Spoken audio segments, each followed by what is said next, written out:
on Odyssey and our other video streaming platforms. After a fresh reboot, the streaming service appears to be working properly. Our audio should be back as of now. So awesome. Welcome back to our video audience out there. If we're ever not on video for whatever reason, we always they let us know. Audio streams, by the way, are always available for you, and they're much more reliable over at freetalklive.com. So Thermobarbaric explosives, also called fuel-air explosives, use oxygen around them to generate high-temperature blast. The blast wave typically lasts longer than a conventional explosive and has the ability to vaporize people. This from FoxNews.com. How is that different from a regular bomb, though? This one burns hotter and it vaporizes more. They all burn oxygen. If you're That's caught what in fire does. Explosion, I suspect you won't care very much which one it was. But regardless, the Russian media, or no, the Russian official is categorizing these claims as hoaxes. Russian troops, quote, do not attack civilian facilities or residential areas, Peskov added, reiterating previous statements to that effect by the Russian Defense Ministry. Yeah, and Zelensky just came out today and said that Belarus troops were marching in, which is probably false, bad information. I kind of see an issue here, though. I mean, didn't Zelensky arm Ukrainian citizens? Like, hey, go defend yourselves against the Russians. So, you mean the U.S. armed Ukrainian? Everybody, civilians. Well, regardless, civilians got armed, right? So they're no longer civilians; they're active combatants. Well, and there's also the draft supposedly that's going on, because it was a few days ago that they announced that, maybe more than a few days ago, they announced that people under the age of 60, males, would not be allowed to leave the country. Because obviously there's a lot of people, understandably, who want to get the F out of there. And if you are a man, you are not going to be allowed to leave. So that suggests they're doing more than just handing out weapons. They're actively drafting soldiers. And by the way, let's not forget the pro-Russian Ukrainians who are also fleeing that country and going to where? Russia, which is being glossed over heavily. By the way, the fact that the whole Ukrainian predicament, they've been having a civil war since its inception. 20 plus years, there is a Eastern and a Western Ukraine, and they don't like each other. One wants Western values, and they like NATO, and they like the EU, and they like McCain, John McCain, going over there giving them weapons, and they're heavily leaning in one. Well, not heavily, but during the 2014 revolts, there were an awful lot of Nazis walking around. Which is so funny, especially for the people who are always railing against Charlottesville, the Cantwells of this world marching around with tiki torches. Many of them are now supporting the people railing against the Nazis in the U.S. are now supporting a side that has a bunch of them. Just like, we live in an upside down clown world for real. Yeah. I mean that all of the left who are against Nazis are coming out in droves. I support Ukraine. Who do you really support? Can you point to Ukraine on a map without Googling it? Don't Google. Just tell me where the hell Ukraine is, because you can't. Well, I can, but I've been paying attention recently. Probably a year ago. I grew up playing Risk, and Ukraine was one of the countries in Risk that you wanted. So. Yeah. Well, and by the way, that is key. You put the nail right in the crosshairs. Ukraine is a very important strategical country. This is how did Germany get into Russia? They always had to go through Ukraine.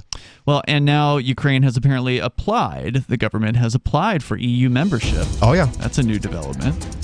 You can join us here if you want to weigh in on the situation in Ukraine. What are your thoughts? What are you seeing? What are you believing? Because it's hard to believe anything that you see with this essentially social media war. Question everything. 603-283-6160. Interestingly, that was RT's moniker for a very long time. I don't know if it still is. Question more is RT's moniker. More coming up. Join liberty-minded voluntarists, anarchists, and libertarians from June 27th through July 3rd for the 6th annual Fork Fest at Rogers Campground in the beautiful White Mountains of New Hampshire. Fork Fest is a fork of the Porcupine Freedom Festival, which sold out for the first time in 2021. Fork Fest takes place the week after Pork Fest, but Fork Fest is decentralized, which means that there's no ticket cost and no one is in charge. All you have to do to join the fun is reserve your camping site, RV site, or motel room with Rogers Campground for June 27th through July 3rd. There's no better place to celebrate Independence Day than around other freedom-loving activists in the Shire. You can find out more at the unofficial website, forkfest.party. You can also connect with other attendees on the Forkfest Telegram and Matrix chat rooms, as well as the Forkfest Forum. You can find links to those at forkfest.party. We hope to see you there. Forkfest.party. From Feature Story News in Washington, I'm Simon Marks. The fate of the Ukrainian capital Kiev hangs in the balance after the Russians warned they are about to launch a ferocious military onslaught on the city. But US officials said they believe Russia's army is running out of fuel, food, and even motivation for the fight. The Russians did attack the main TV tower in Kiev today, a Ukrainian landmark. At least 5 people were killed in that assault, and it took Ukrainian television off air. FSN's Julia Chapman is in our Moscow bureau with what the Russian government has been saying. We did hear from the Ministry of Defense that it was warning civilians to move away from any kind of military infrastructure in the capital because it says it is still targeting military infrastructure objects. But as for the convoy that is moving towards the capital, it has appeared to make slow progress. We first heard about it in the early hours of this morning in Ukraine time, and it doesn't seem clear yet what the intention is, but this is a long convoy of Russian tanks, of Russian fuel trucks, undoubtedly a significant number of Russian troops as well. Watching the situation in Kiev anxiously, FSN's Peter Dickinson, who is now in western Ukraine. There have been air raids throughout the day in Kiev, and we expect another very traumatic evening for people in Kiev, which most will be spending in makeshift bomb shelters or in the city's extensive metro system, which is serving as a refuge for people looking to escape the Russian bombing. At the European Parliament today, President Volodymyr Zelensky won a standing ovation as he appeared on video link from his Kiev bunker, and he reduced the Parliament's simultaneous Ukrainian translator to tears. And this is the largest square in Europe. This is called the Freedom Square. Can you imagine this morning, 2 cruise missiles hit this Freedom Square, dozens of killed ones. This is the price of freedom. We're fighting just for our land and for our freedom. The Ukrainian leader accused Vladimir Putin of war crimes last night in the northeastern city of Kharkiv. On that subject, White House Press Secretary Jen Psaki. We are certainly engaged closely with our partners around the world. The president is, our national security team is, and we will be closely watching and assessing exactly that question. We're seeing barbaric tactics start to be used. That is horrifying, that is troubling, and we will certainly be looking closely at it. All eyes in the U.S. tonight will be on President Biden's State of the Union address, a possible split-screen moment on television if bombs are simultaneously raining down on Ukraine. Other headlines today: delegates to the UN Human Rights Council walked out of a session when Russian Foreign Minister Sergei Lavrov addressed it by video link, and Warner Brothers, Disney and Sony are halting the release of new blockbuster films in Russia, citing the invasion of Ukraine. From bureaus worldwide, this is FSN. Yep, we still do email. Drop your email address in the entry box at freetalklive.com, and you'll be kept in the loop with Free Talk Live.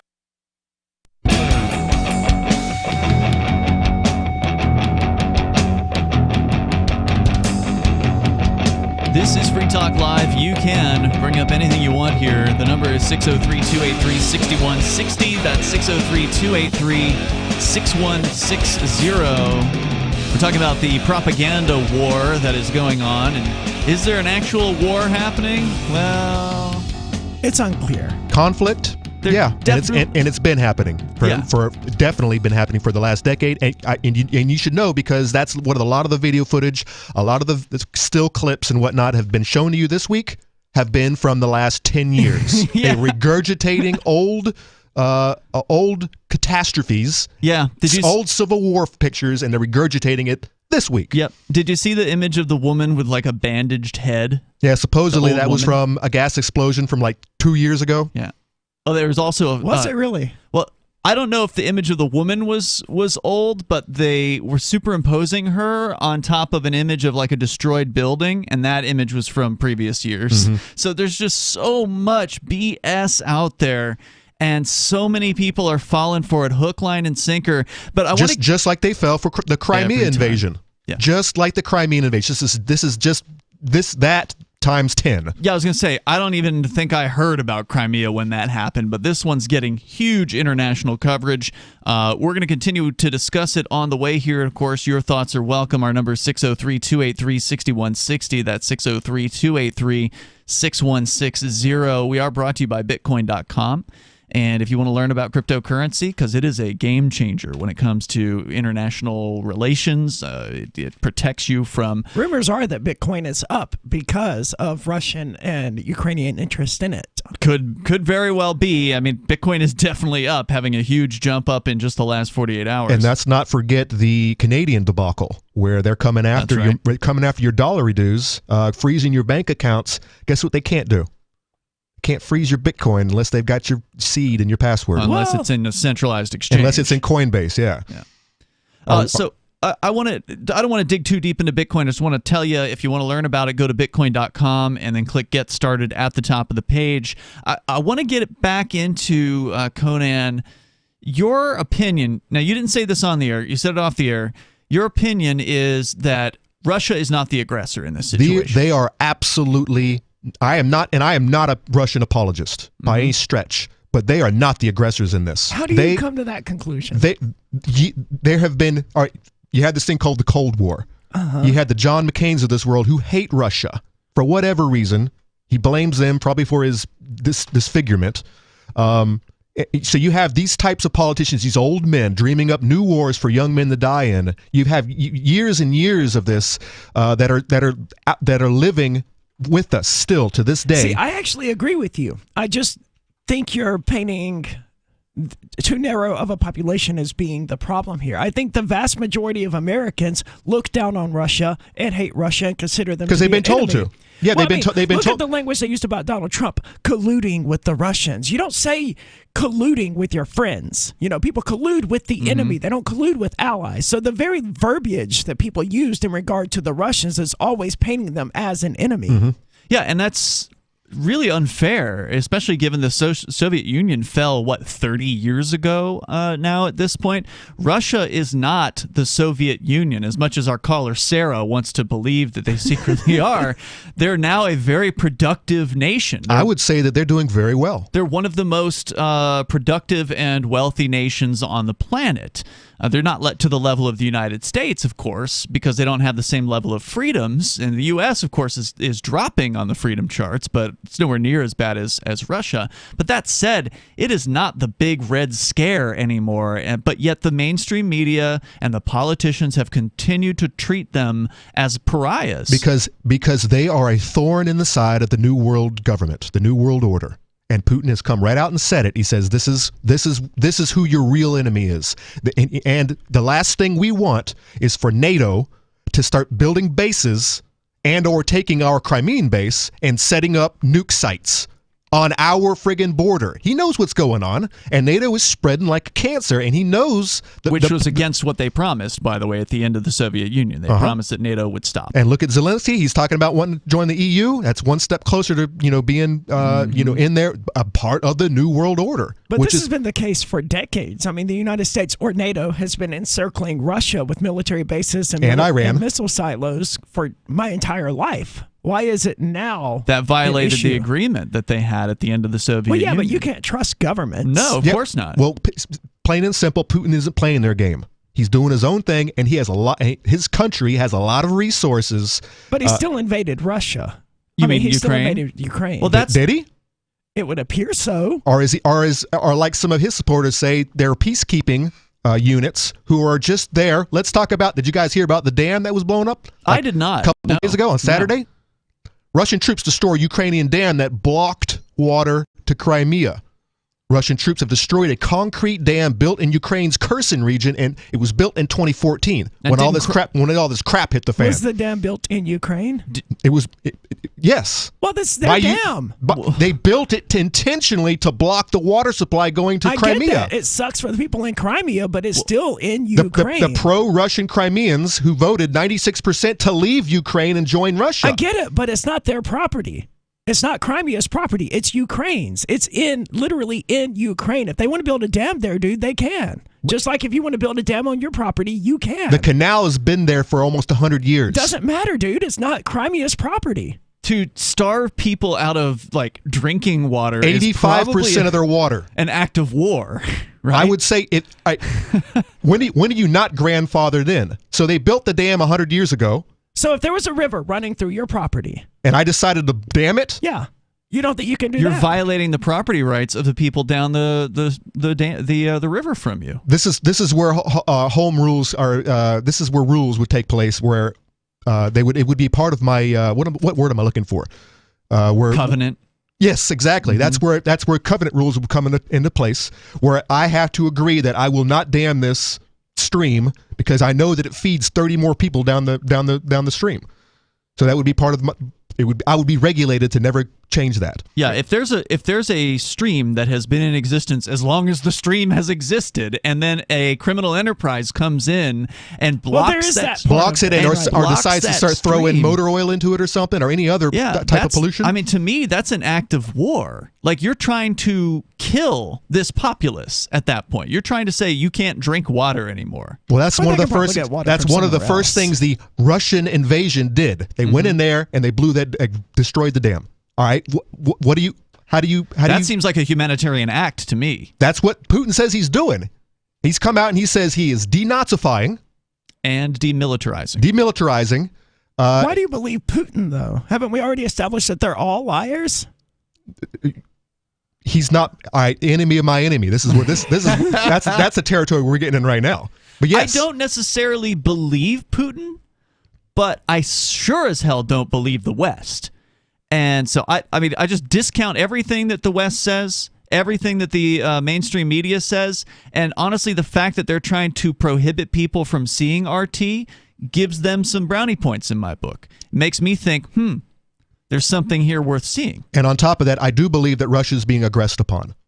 Well, like I said, not a Putin apologist, but when I see someone getting kicked, I'm walking down the street and I see a bunch of dudes kicking someone, I'm most likely going to go to the person on the ground's defense. For all I know, the dude just robbed somebody or the dude just punched somebody. But what is your gut reaction? To Ukraine? No. Someone's getting kicked in the street. Are you going to immediately go over there and start kicking him too? Or are you going to help him? He could be a serial killer. He could be a criminal. But I don't know. My immediate gut response is to go help the person getting kicked. And in this case, Russia's getting kicked. Russia, the ones who just invaded Ukraine. I don't believe that they've invaded Ukraine. Well, okay, let's go back again and look at. You've been doing a lot of digging here today, Conan. And in 2014, it wasn't just Crimea; it was also Donetsk and Luhansk. They declared independence from Ukraine, and ever since then, and at the same time, there was apparently a coup that went on in Ukraine, apparently sponsored by the CIA, to replace Ukraine's elected government with U.S. puppets. And now that very same government has been, for the last several years, ostensibly, they've been bombing these separatist regions. So there's more coming up. Excuse me, is this where I get a license to start a new business? I wouldn't be hasty. You have to get a license to go out of business, too, you know. Oh, well, look, I've invented this little anti-gravity machine, see? Oh, is that why you're walking 2 inches above the floor? Oh, yes, it's very comfortable. It saves on shoe leather. Yeah, well, you have to fill out these forms and report to the Human Services Department of Manpower Orientation and register with the Fair Employment Practice Commission, the Wage and Hour Division of the Employment Standards Administration, the State Sales and Income Tax Division, the Internal Revenue Service, and the Social Security Administration of the Department of Health, Education, and Welfare, and, of course, OSHA. OSHA? I thought that was a little town in Wisconsin. You'll find out. Say, floating around like that could be dangerous. Have you checked with the Consumer Product Safety Commission? Well, not yet. Come to think of it, you actually are flying, aren't you? Look, you need to go over to the Federal Aviation Administration and the Transportation... It's very hard to get anything done these days if you're in business, but free enterprise built this country. Think what could happen if we don't keep it free.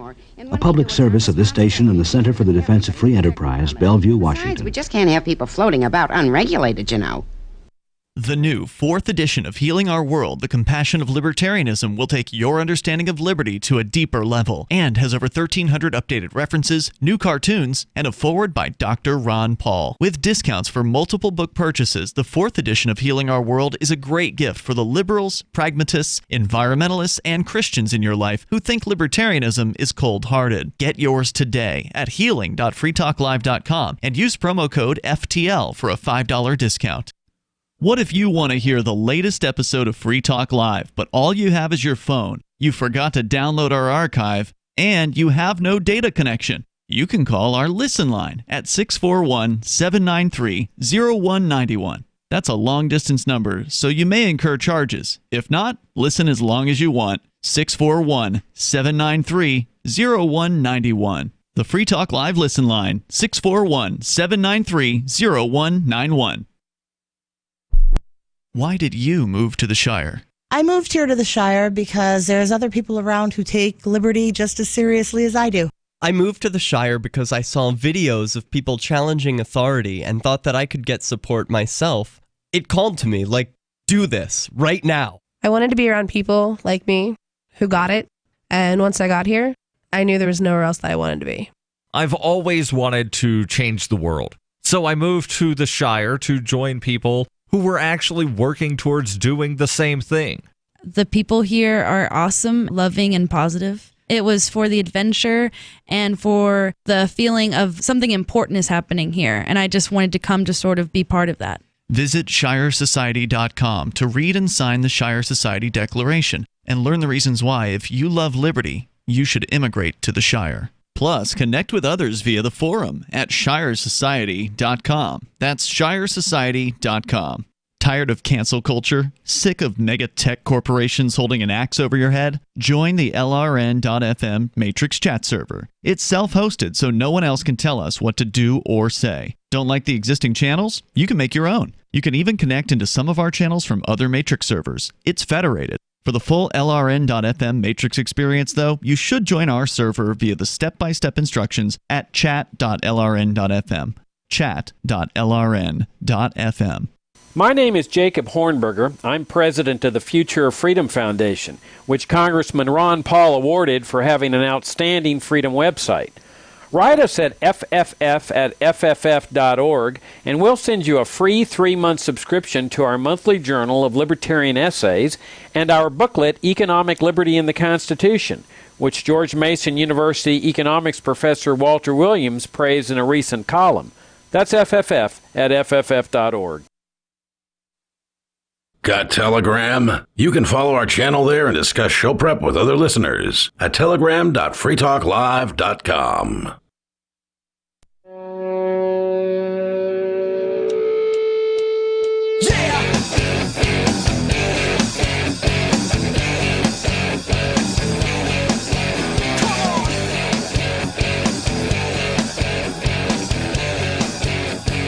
Free Talk Live. You can join the show here at 603-283-6160. That's 603-283-6160.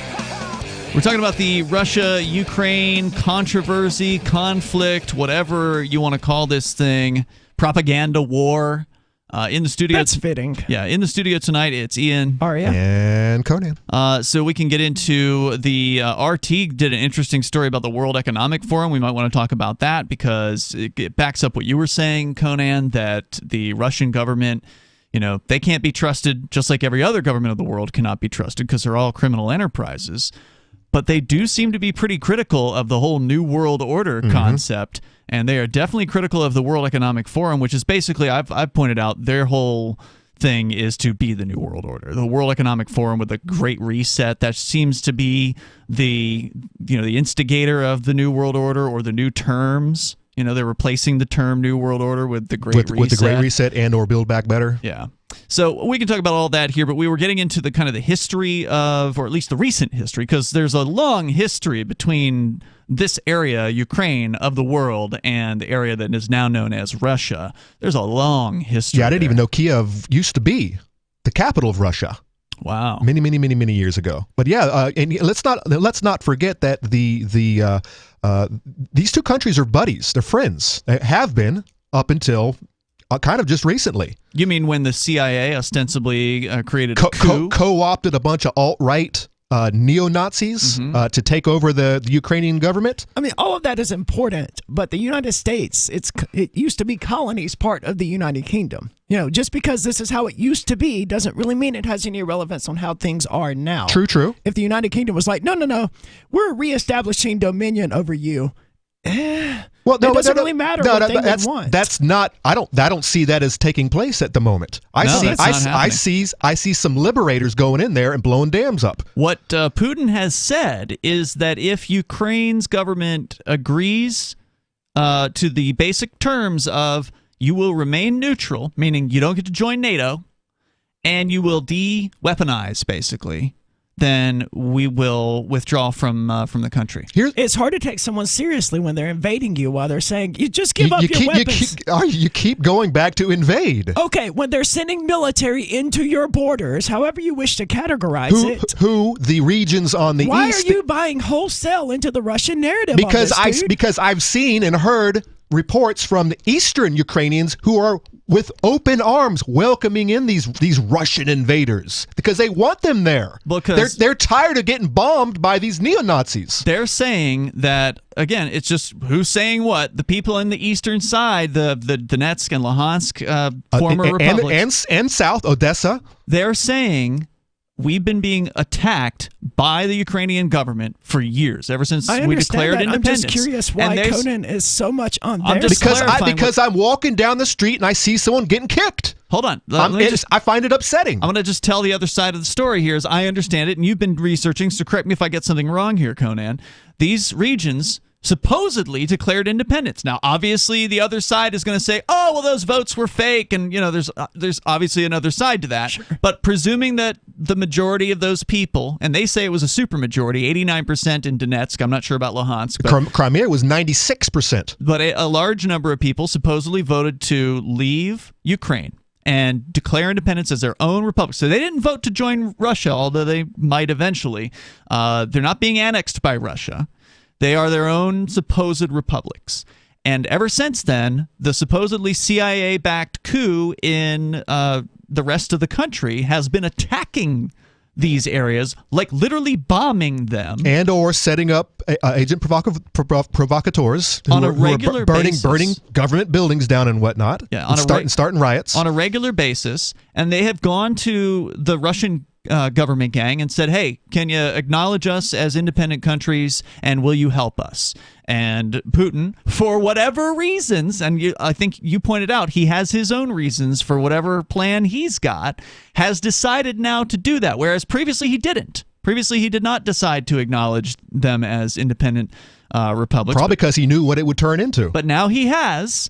And maybe it's because of Trump that maybe Trump stopped him from doing it. I don't know. But now he has, and supposedly he's gone in there to only attack military targets and to back up these secessionists, basically. And most importantly, to prevent another country falling under the wing of NATO, being right on his doorstep, and of course taking his military base in Crimea, his naval base, which is a very important strategic site. Not to mention it's Black Sea open access, but another site where you can set up a nuke delivery system. I want to go to the phones here, and we haven't made any kind of public announcement about this, but people who've been following the Crypto 6 case might have already seen the court filings. There was a filing last week by my attorney, Mark Sisti. He filed requesting that Mark and I be able to talk again. Mark Edge, the co-host here on Free Talk Live. And the judge granted that the next day. Prosecution did not object to it at all. So we believe that this call is allowable at this point. Mark Edge, you're on Free Talk Live.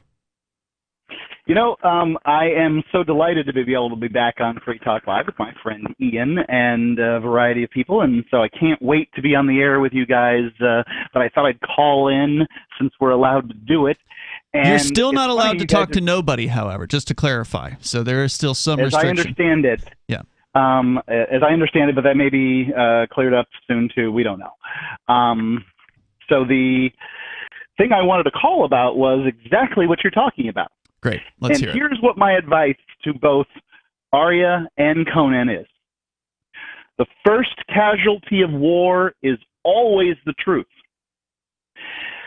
Anything that Russia's saying about neo-Nazis is probably a lie.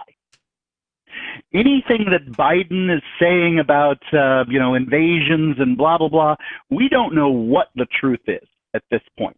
There's some brave reporters on the ground trying to get the truth as best we can see it. But remember, we're looking at the truth through a lens of lies. Mm-hmm. Including your reporters, by the way. Which NGOs are supporting those reporters?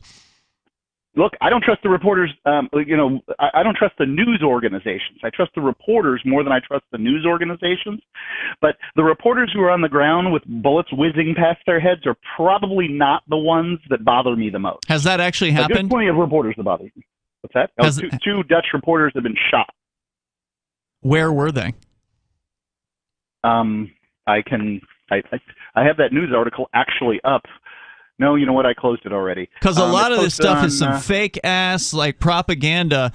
Did you see the clip where it shows like two perspectives? One perspective, it looks like sort of this empty road where there's a few of the Ukrainian troops ostensibly that are scattered up the road a little ways, and they're making their way up the road. And then somebody else showed a clip from behind that camera person where there's literally probably 24 reporters all walking in like a block of people walking up. There was no danger in that area.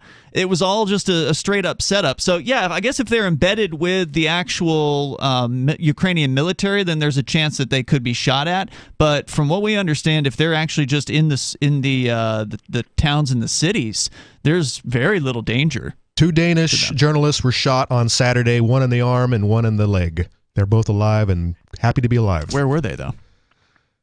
They're at the hospital of Poltava. That's where they ended up at. Oh, they were in Kiev with some soldiers. Well, that'll do it. If you're with the military, again, Putin's attacking the military. Supposedly, he says he's not going after the people. Sure, I understand he's saying that now. But what happens when he starts to lose? I don't trust Putin or Biden in this. My stance on this is they're all bad people, and that doesn't mean that just because I don't trust Biden doesn't mean that I trust the things that Putin says, and just because I don't trust Putin doesn't mean that I believe the things that Biden says. That's Democrat-Republican bullcrap. Sure, but who is the aggressor in this situation? Because that's ultimately, we've been saying this for days now, you can't believe any side. It's a propaganda war. No one's telling the truth. But who is the aggressor? Conan is suggesting tonight that it's actually the Ukrainian government gang instead of the Russians. I'm saying it's the West. They are using this puppet state as their mounting grounds, as the staging grounds. Well, there's no doubt that Ukraine was the rope that the United States has been using in a game of tug of war with Russia. Absolutely, for many years. We're going to continue here. I suspect Mark has more to say. We'll hang on to him. The number is 603-283-6160. That's the number here. You can join us. And again, RT, the Russian propaganda arm, is being shut down in various different parts of the world right now. We still have access to it, thankfully. But there's more coming up. You can join us. Hour number 2 is on the way. It's Free Talk Live. If you want to know the latest about Free Talk Live before we go on the air, all you need to decide is how you want it delivered. It's your choice. Visit news.freetalklive.com to receive our usually weekly news updates by email. Plus, we have a Twitter account at twitter.freetalklive.com, and you can follow us on the decentralized Mastodon platform at toot.freetalklive.com. So please follow us at toot.freetalklive.com and sign up for our emails at news.freetalklive.com. Do you feel like your nation, state, or community no longer holds your values? Have you dreamt of a place where people agree that liberty is important and are free to pursue their projects so long as they respect the property of others? There are many people just like you that are discovering freeprivatecities.com. Their social media links are at the upper right of the page at freeprivatecities.com. All skill levels will be needed when the first of the Free Private Cities opens. It's sooner than you think. Stop arguing and build. freeprivatecities.com. I'm crazy about My Magic Mud. This is the most important oral care product created this millennium, and I'm not kidding. We all have different opinions on politics and issues, but we all have mouths. And I want yours to be as clean as possible, with teeth as bright as they were meant to be. I will never be without My Magic Mud. It's a little surprising, but man, does it work. If you only listen to one thing I say ever, go to mymagicmud.com and get 20% off with code FTL. mymagicmud.com, code FTL. There are lots of ways to listen to Free Talk Live. Our podcast has been around since podcasts began, and now the FTL feed is loaded with content besides our full show archives. Did you know that we make it easy for you to customize your podcast subscriptions? We have different feeds, one that includes only our full shows, one with just the Daily Digest, and our main feed that includes everything. You decide what you listen to. It's quick and easy to customize your feeds at feeds.freetalklive.com. That's feeds.freetalklive.com. You're listening to the live edition of Free Talk Live. Hour number 2 is next, after the news, here on the Liberty Radio Network at LRN.FM. From Feature Story News in Washington, I'm Simon Marks. The fate of the Ukrainian capital Kiev hangs in the balance after the Russians warned they are about to launch a ferocious military onslaught on the city. But US officials said they believe Russia's army is running out of fuel, food, and even motivation for the fight. The Russians did attack the main TV tower in Kiev today, a Ukrainian landmark. At least 5 people were killed in that assault, and it took Ukrainian television off air. FSN's Julia Chapman is in our Moscow bureau with what the Russian government has been saying. We did hear from the Ministry of Defense that it was warning civilians to move away from any kind of military infrastructure in the capital because it says it is still targeting military infrastructure objects. But as for the convoy that is moving towards the capital, it has appeared to make slow progress. We first heard about it in the early hours of this morning in Ukraine time, and it doesn't seem clear yet what the intention is, but this is a long convoy of Russian tanks, of Russian fuel trucks, undoubtedly a significant number of Russian troops as well. Watching the situation in Kiev anxiously, FSN's Peter Dickinson, who is now in western Ukraine. There have been air raids throughout the day in Kiev, and we expect another very traumatic evening for people in Kiev, which most will be spending in makeshift bomb shelters or in the city's extensive metro system, which is serving as a refuge for people looking to escape the Russian bombing. At the European Parliament today, President Volodymyr Zelensky won a standing ovation as he appeared on video link from his Kiev bunker, and he reduced the Parliament's simultaneous Ukrainian translator to tears. And this is the largest square in Europe. This is called the Freedom Square. Can you imagine this morning 2 cruise missiles hit this Freedom Square, dozens of killed ones. This is the price of freedom. We're fighting just for our land and for our freedom. The Ukrainian leader accused Vladimir Putin of war crimes last night in the northeastern city of Kharkiv. On that subject, White House Press Secretary Jen Psaki. We are certainly engaged closely with our partners around the world. The president is, our national security team is, and we will be closely watching and assessing exactly that question. We're seeing barbaric tactics start to be used. That is horrifying, that is troubling, and we will certainly be looking closely at it. All eyes in the U.S. tonight will be on President Biden's State of the Union address, a possible split-screen moment on television if bombs are simultaneously raining down on Ukraine. Other headlines today: delegates to the UN Human Rights Council walked out of a session when Russian Foreign Minister Sergei Lavrov addressed it by video link, and Warner Brothers, Disney and Sony are halting the release of new blockbuster films in Russia, citing the invasion of Ukraine. From bureaus worldwide, this is FSN. With FSN Spotlight, I'm Simon Marks. There is a long tradition in Europe of private citizens volunteering to fight in other countries' wars. The Spanish Civil War in the 1930s, for example, attracted an entire generation of young Europeans to the battlefields of Spain. And today, Ukraine is a destination for some who say they feel called to fight on behalf of the government of President Volodymyr Zelensky. At the Ukrainian embassy in West London on Monday, people people were arriving to volunteer. One man who didn't want to give his name explained his reasons for being there. I came here to volunteer for Ukrainian forces largely because it is genuinely a battle of autocracy versus democracy in Eastern Europe. It is true, not that I always agree with Boris Johnson, but he was correct that it is not an operation that should not only fail but be seen to fail. And I think it's quite important that people do what they can. And if you believe that, then ultimately you should stand behind your beliefs. If there's supporting jobs it's possible to do to guard a line of refugees so somebody more useful can go to the front, then that's equally important work, and I'd be happy to do that. He says he has served previously in the British Army and hopes to ship out to Ukraine as early as today. The embassy is handing out documents explaining to volunteers how they can join the fight. And over the weekend, Britain's Foreign Secretary controversially said the British government would support those people who want to battle to save Ukraine. The main news again. The fate of the Ukrainian capital Kyiv hangs in the balance after the Russians warned they are about to launch a ferocious military onslaught on the city. But US officials said they believe Russia's army is running out of fuel, food and motivation. And President Biden makes his State of the Union address tonight, the Ukraine crisis serving as its dramatic backdrop. There's more from us on Twitter at Feature Story. And that is the latest Feature Story news. Simon Marks reporting. Turning to health news, doctors at Johns Hopkins Medical School have discovered that bones are the coolest part of the body. The 10-year study found that although the body has many cool things in it, nothing is cooler than your skeleton. Just think about it. You have this soft, fleshy body, but inside of it, there's a second, tinier body that's made out of a super hard rock. Our data is conclusive. Bones are very, very cool. To conduct the study, researchers examined every single body part and determined how cool or uncool it was. We initially thought the brain might be the coolest part because it's like a computer that runs on food. But when we looked at it up close, it was all gross and wrinkled. Brains are not cool. Bones are cool. Doctors discovered that there are big, strong bones like baseball bats in your arms and legs, hand bones that look like a monster claw, and skull bones that make a scary face.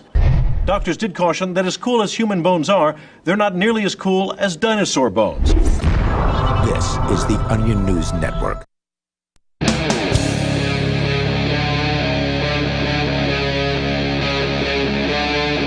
Free Talk Live.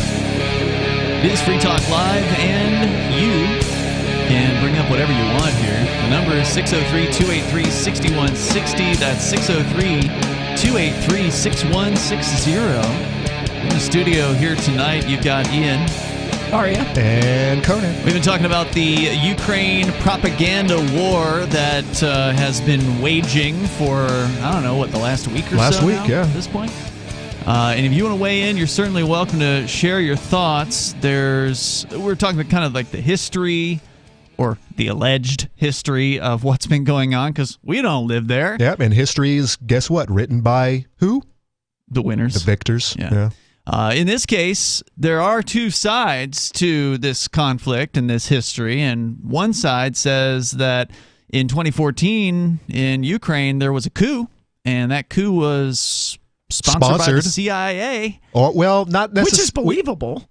The CIA has changed their game. The new tactics, instead of sending their agents right in, they just send money and they create these things called NGOs. And they non-government organizations, and they do all of the recruitment. They set up shop and they go after the media figures, they go after students, they go after politicians and whatnot, and they teach these recruits how to run the show, to do business. And so that's how they fund them. And of course the NGOs are being funded by people like Soros. And what's this Democracy Take Action Now or something that's just renowned for moving into problematic countries, setting up shop, and just tearing it all down. Well, the CIA's been doing that since at least the 60s. Since forever. Yeah. Let's bring Mark Edge back on the line here. You're with us, Mark. Further thoughts? Go ahead. Yeah, I think what it's really important to understand here is that as bad as Putin is, that people who are dumping out Russian vodka and a variety of things like this, these are attacks on the Russian people. right? Like the Russian people are as responsible for this war in Ukraine as the Chinese people are for the creation of COVID-19. I mean, they're just not responsible at all. Yeah, this is the same argument with sanctions. It doesn't hurt the governments; it only hurts the people. On both sides. Correct. Well, that's true with wars too, though, Conan. I mean, ultimately, sanctions are an act of war in my book. Absolutely, I would agree. Sure, I agree with you. The whole point of the war is that it's supposed to affect the soldiers and not the innocent bystanders. Of course, it doesn't. Right? Mostly innocent bystanders get killed, but in theory, the Ukrainian army should just throw itself at the Russian army, and they should just annihilate each other until one of them has more people remaining. Well, I think that some of the news stories suggest that the Russian army is, in many cases, was lied to about what this was all about. That they thought they were going to be greeted as liberators from a neo-Nazi regime and all the terminology that's getting used. And now what they're seeing is Ukrainians are willing to fight for their land. And this is what people fight for. People don't fight for logic, by the way. People don't fight for chit-chat. People fight for blood. People fight for land. People fight for love. People fight for flags. They fight for emotion, and we're seeing that again and again. That's the message that they believe that they're fighting for. But if we know that at the top of the pyramid, you have old, powerful men and women who are just dreaming up new wars on a daily basis, and they create propaganda telling you that you're voting for land and you're voting for love and you're voting for your family and your culture, but in reality it's just rich men that's the most evil thing the state ever did. Shuffling around their material wealth. Yeah, that's the most evil thing the state ever did. It was to co-opt a person's love for their homeland, for their friends, for their family, for the place they were born, and to turn that into a love for their nation. Yeah. Whereas you don't love the soil of the U.S. You love the United States government. The vast majority of people aren't, hardline libertarians.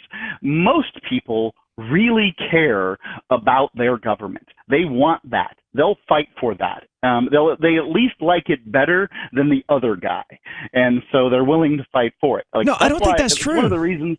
What do you mean that's not true? There's a ton of people that'll do whatever the government tells them to. But it's because they're convinced that they're fighting for their homeland. Yeah, they're not fighting they're not fighting for Biden and or Trump. Sure. They're fighting for their nation. Right. And what the government did was trick them into thinking that they are the soil that they're fighting for. The fact is they are tricked. They are obedient. Many will fight for Biden and Trump. Many will fight individually for that, but many more will fight for the system that puts those people in charge. Yeah. Because they believe that system is holy and sacrosanct. And without it, no one will build the roads. Well, I don't know whether, I don't agree with what that means, but I have come to the conclusion that you should leave people to what it is that they want. If they want their state, let them have it, because I'm not going to fight them over their state and what it is their wishes are or anything like that. That's their problem, not mine. And by the way, that's build a place with a better government. And that's my main argument this evening. There are regions of Ukraine who would like to become independent and or join Russia, and I think that they should. And the fact that Ukraine is not allowing them to, the government of Ukraine, that's a problem. Right, and isn't it interesting that the U.S. federal government is all about secession when it's one of their allies, like Brexit, but if it's in Ukraine, then they're against secession, and they're going to fund the oppression of those people. I agree with you guys on this, but one of the things that's difficult here is we don't know. When it came to Crimea, there was a vote for Crimea to go to Russia, and nobody really, there was no big deal based on it because, well, there's a vote. But ultimately, we don't know how legit that vote was. Well, we have their numbers. It's not who votes, but who counts the votes. Yeah, correct. But according to their numbers, 90% of the population came out for that vote. And 96% voted in favor of.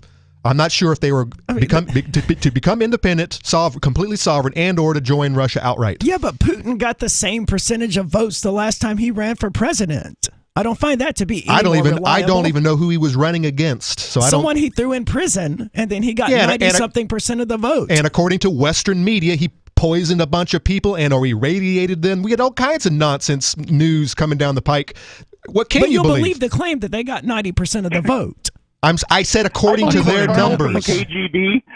Yeah, I believe a colonel from the KGB absolutely will poison people. In the same way that I believe that an officer of the CIA will bomb a civilian population in Panama, because I believe that people in the intelligence agencies are fundamentally crooked. Like they have been, well, maybe not fundamentally, but they've been twisted along the way. I don't think Putin's a good guy, but I think Putin better watch out, because if he thinks he's going to fight World War III with China on their side, China has a lot more to gain in Eastern Russia than they have to gain by fighting the United States over Thailand. So, I don't think Putin wants World War III. I think it's the West that is trying to agitate for that. Yeah, he might because of some stupid decisions by the Western governments, but ultimately I think that he thinks he can pull this off without, and so far, at least to Biden's credit, they haven't brought troops into this conflict. So we'll see. Well, what's he saying? I'm afraid that somebody's going to let a tactical nuke off and call that good enough for your false flag, and there you go. Because Biden didn't mind using the term false flag to talk about what Putin would do. Yeah. But that is the other thing. Is like whenever you see footage of supposedly like a missile hitting somebody's apartment building, you have to wonder who really shot it. Was it Russia? Was it Ukraine? Yeah. Who shot that Malaysian airline down? 3 years ago? Was it Eastern? Was it Russia? Flight. The Malaysian airline fell down. No, the Malaysian airline was probably a suicide by a crazy Muslim. But the Amsterdam flight was what Russia, probably Eastern Ukrainian militia shot down. According to Oliver Stone, it definitely was. But they said it. But our media says it was Russia. Russia. I want to change the topic. Mark, can you stay with us? I've got something that I think you're an expert on here. It's a special economic zone news that just hit recently. Okay. So hang on. We're going to bring him back for that. This is a pretty big deal from what I understand. We'll share it with you. There's a Native American tribe in the United States forming their own special economic zone, and it's all about crypto. More coming up. There are basically two types of advertising: direct response and branding. Radio's great for direct response with its low cost to listener ratio, but audio can't be beat for branding, which is a longer term endeavor. You want to be the first thing that someone thinks of when they think about your product or service. If you have a local business that you want kept top of mind in your community, call the station. If you need national reach, Free Talk Live's got around 200 radio stations, millions of monthly listening sessions, can suit all budgets, and if we don't think we're right for you, we'll tell you. Email me, mark@freetalklive.com. When Monster Hunter International discovers one of Isaac Newton's wardstones being auctioned off, they decide to steal it and use it to destroy the Chaos God once and for all. But a mysterious thief upends their plan, and it soon becomes a race against time as something much older and infinitely more evil awakens in the jungles of South America. Monster Hunter Bloodlines by New York Times bestselling author Larry Correia and Baen Books. Visit monsterhunternation.com for more. Looking for a great real estate investment? Consider New Hampshire, which is ground zero for the Liberty Movement. Your first call should be to Mark Worden from Porcupine Real Estate. He's more than just a real estate agent. He's your New Hampshire concierge. Where are the best places to live? Do you want farm, city, the burbs, or forest? Do you want a duplex or multifamily building so that renters pay your mortgage? There are homes in all price ranges in New Hampshire, and Mark can help with financing too. Invest in Liberty and property. Mark Worden can help. PorcupineRealEstate.com. Are you tired of governments murdering people around the world? Stop using their money. There is an alternative. Bitcoin is a stateless free market non-political currency. Bitcoin cannot be inflated or controlled by any government. By using their money, you are helping the state. Stop doing it. You have an incredible alternative available now. Learn it, use it, spread it. Get started with Bitcoin at bitcoin.com. That's bitcoin.com. So the protection of life, liberty, and property is what the Free State Project is all about. But it's an effort to move 20,000 people who understand. It's about demonstrating to the entire country that, yeah, we can have a free market, a truly free market. Making it just a freer, great place to live. It's the world's largest voluntarist libertarian community, and it's only getting bigger. That's amazing, to be able to move to a place where other people passionately believe in being free and independent. What the Free State Project is managing to do, though, is to put their money where their mouth is. It's physically getting up across the country and saying, let's go someplace and let's demonstrate the power of these ideas. There's a lot of kind of philosophy that surrounds liberty. There's a lot of thinking about it and talking about it. But here in New Hampshire, people are doing it. 101 Reasons Liberty Lives in New Hampshire, a documentary by Free State Project Early Movers. Watch it free at 101reasonsfilm.com. 101reasonsfilm.com.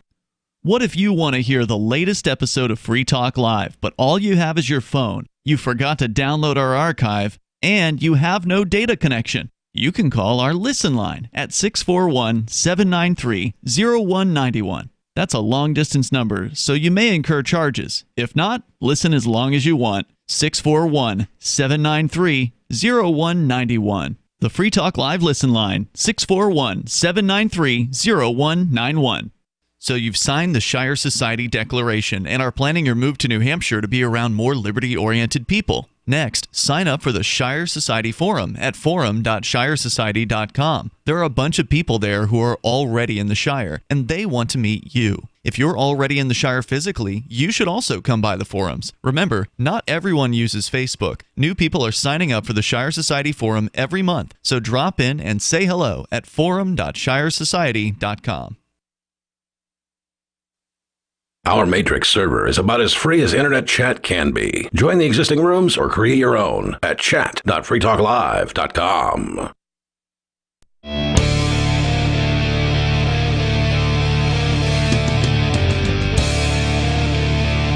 It is Free Talk Live, and you can join us here. The number is 603-283-6160. Phones are open, and you can take control of the airwaves at 603-283-6160. We've been talking about the Ukraine propaganda war and alleged conflict that's going on there. With you tonight, it's Ian. Aria. And Conan. And Mark, our co-host, who has been sadly absent for many months due to various different bail restrictions, one of which has been lifted recently, thankfully, so he's now allowed to communicate with me, which is nice. Well, I guess technically I'm allowed to communicate with him now. Oh, that's right, because he wasn't under bail. He wasn't arrested, but he was prohibited from being in the studio, which kind of made him one of the victims of the bail. Inadvertently, or perhaps it was their intention to do that. But regardless, we've got him back now. And Mark, I asked you to hang on here because there's something in. I'm not going to say it's in the news. This is a press release coming from a website called finyear.com. But I happened to see this because I just happened to see it pop up on Naomi Brockwell's show. She's a Free Stater, a crypto lady that does a crypto show, and she was interviewing somebody from the Catawba tribe, or the Catawba Indian nation, that now has a special economic zone, a digital economic zone. And I know, Mark, that you're a huge fan of these special economic zones. You've spent the last, half decade of your life traveling around the world trying to find the perfect place to go to and to create a better place for people to live, a more free place. I don't want to put words in your mouth, but that's kind of my understanding of what you've been doing the last half a decade. Would you say that's true? Yeah, I think that's pretty accurate. I don't mind, saying that. Sure.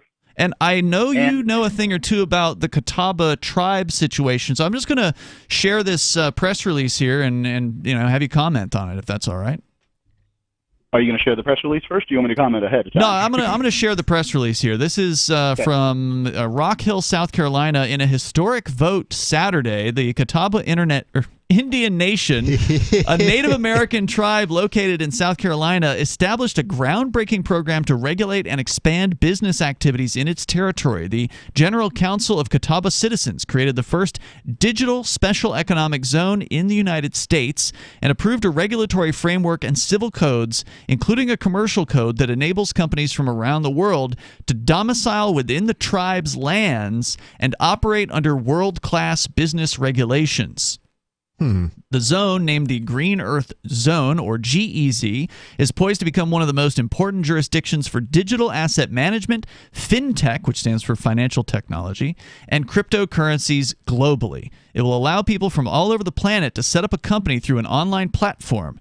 GEZ-registered companies will operate under the zone's directives that have been optimized to provide stability for digital companies in the fintech and blockchain space. And then it goes on to talk about the money that's in the fintech space with hundreds of billions of dollars and so on and so forth. And gets into that. The GEZ project began 3 years ago under Catawba Corporations, an economic development arm of the nation. With the completion of the zone's own commercial and financial regulatory code, it represents the most advanced jurisdiction for digital services in the world. So what it sounds like is this Catawba thing is not so much a physical place that people can move to, but something that will be a good jurisdiction, Switzerland, under which people can do business. Am I understanding this correctly, Mark?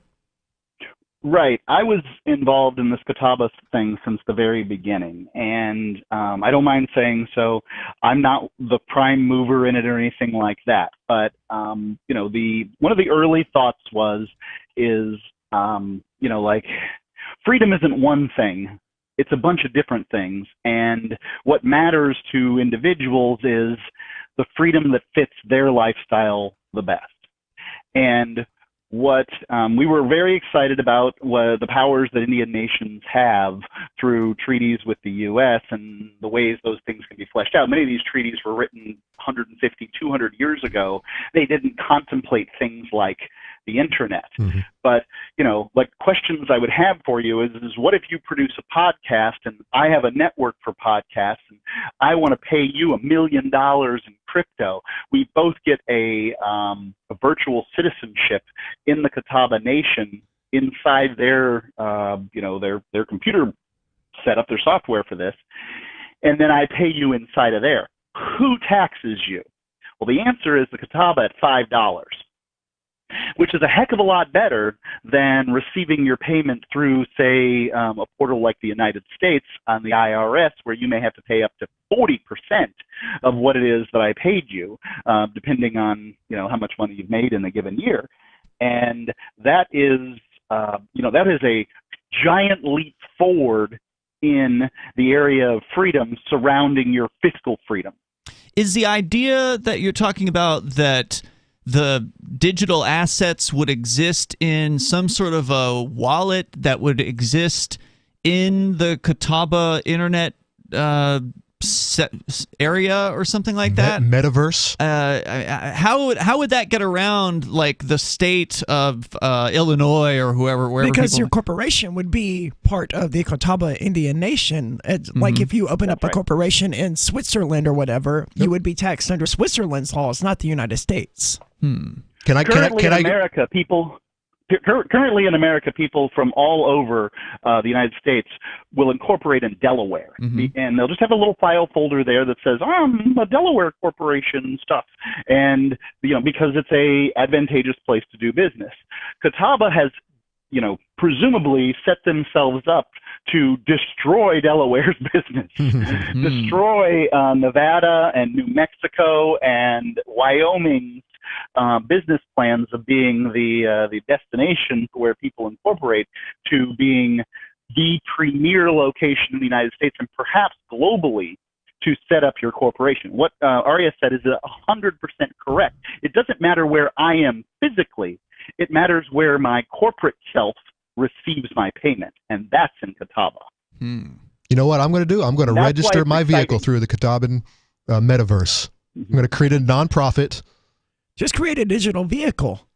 That's even better, right? Now, is that a thing? Do you know what level of services are currently available, Mark, from the Indian Nation? Is it just a corporation kind of registration thing? Are there these e-citizenships as well?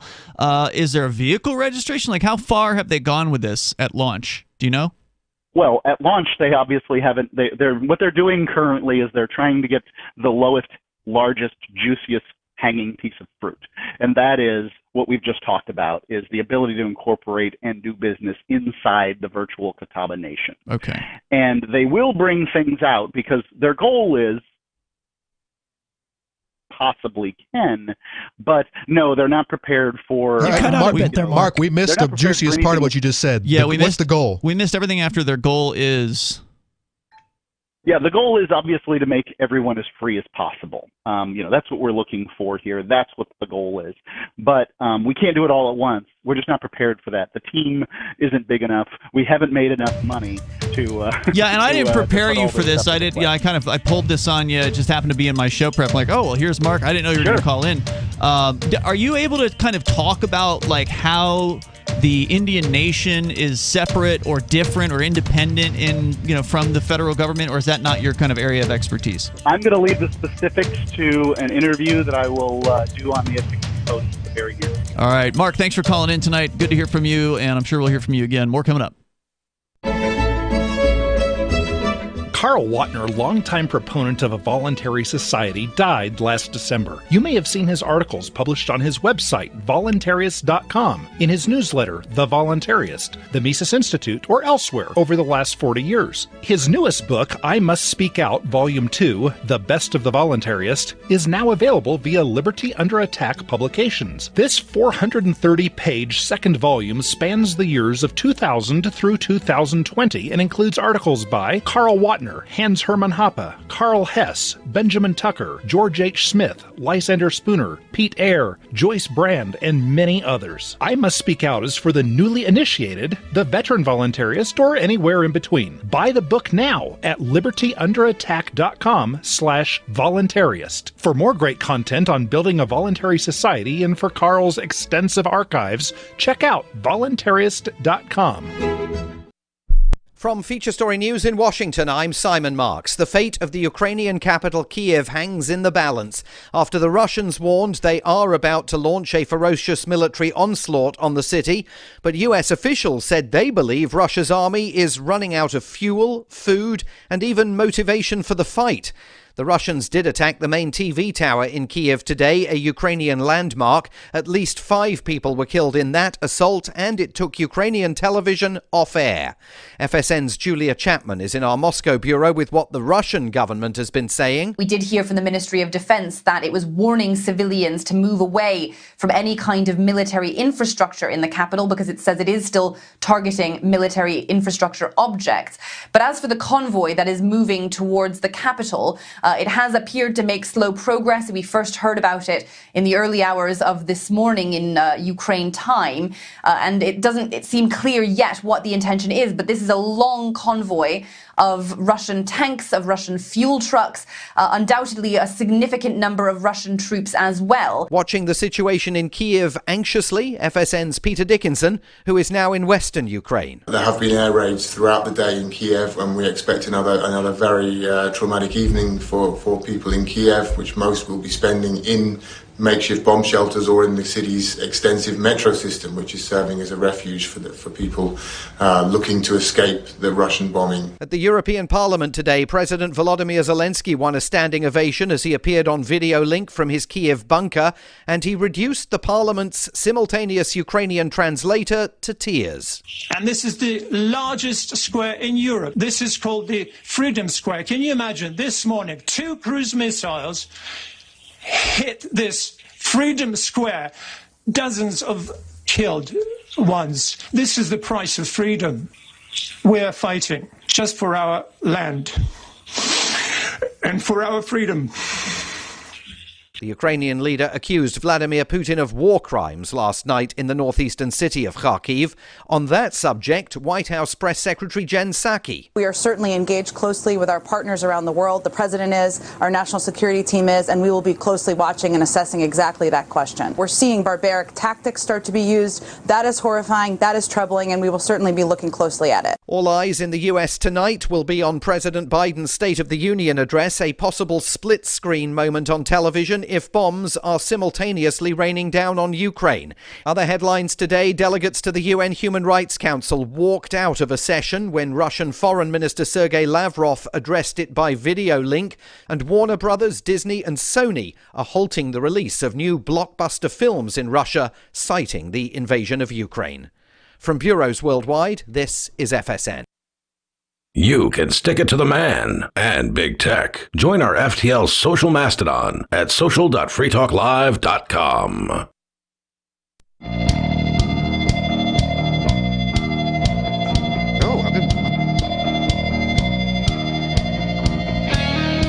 Hey, it's Free Talk Live.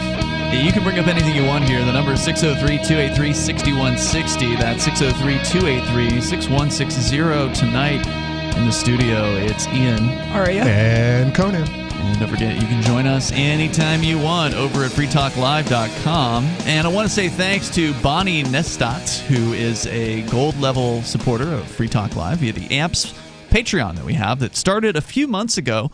To replace the old AMP program that we had because we had to blow that up due to some technical difficulties and the credit card company cutting us off.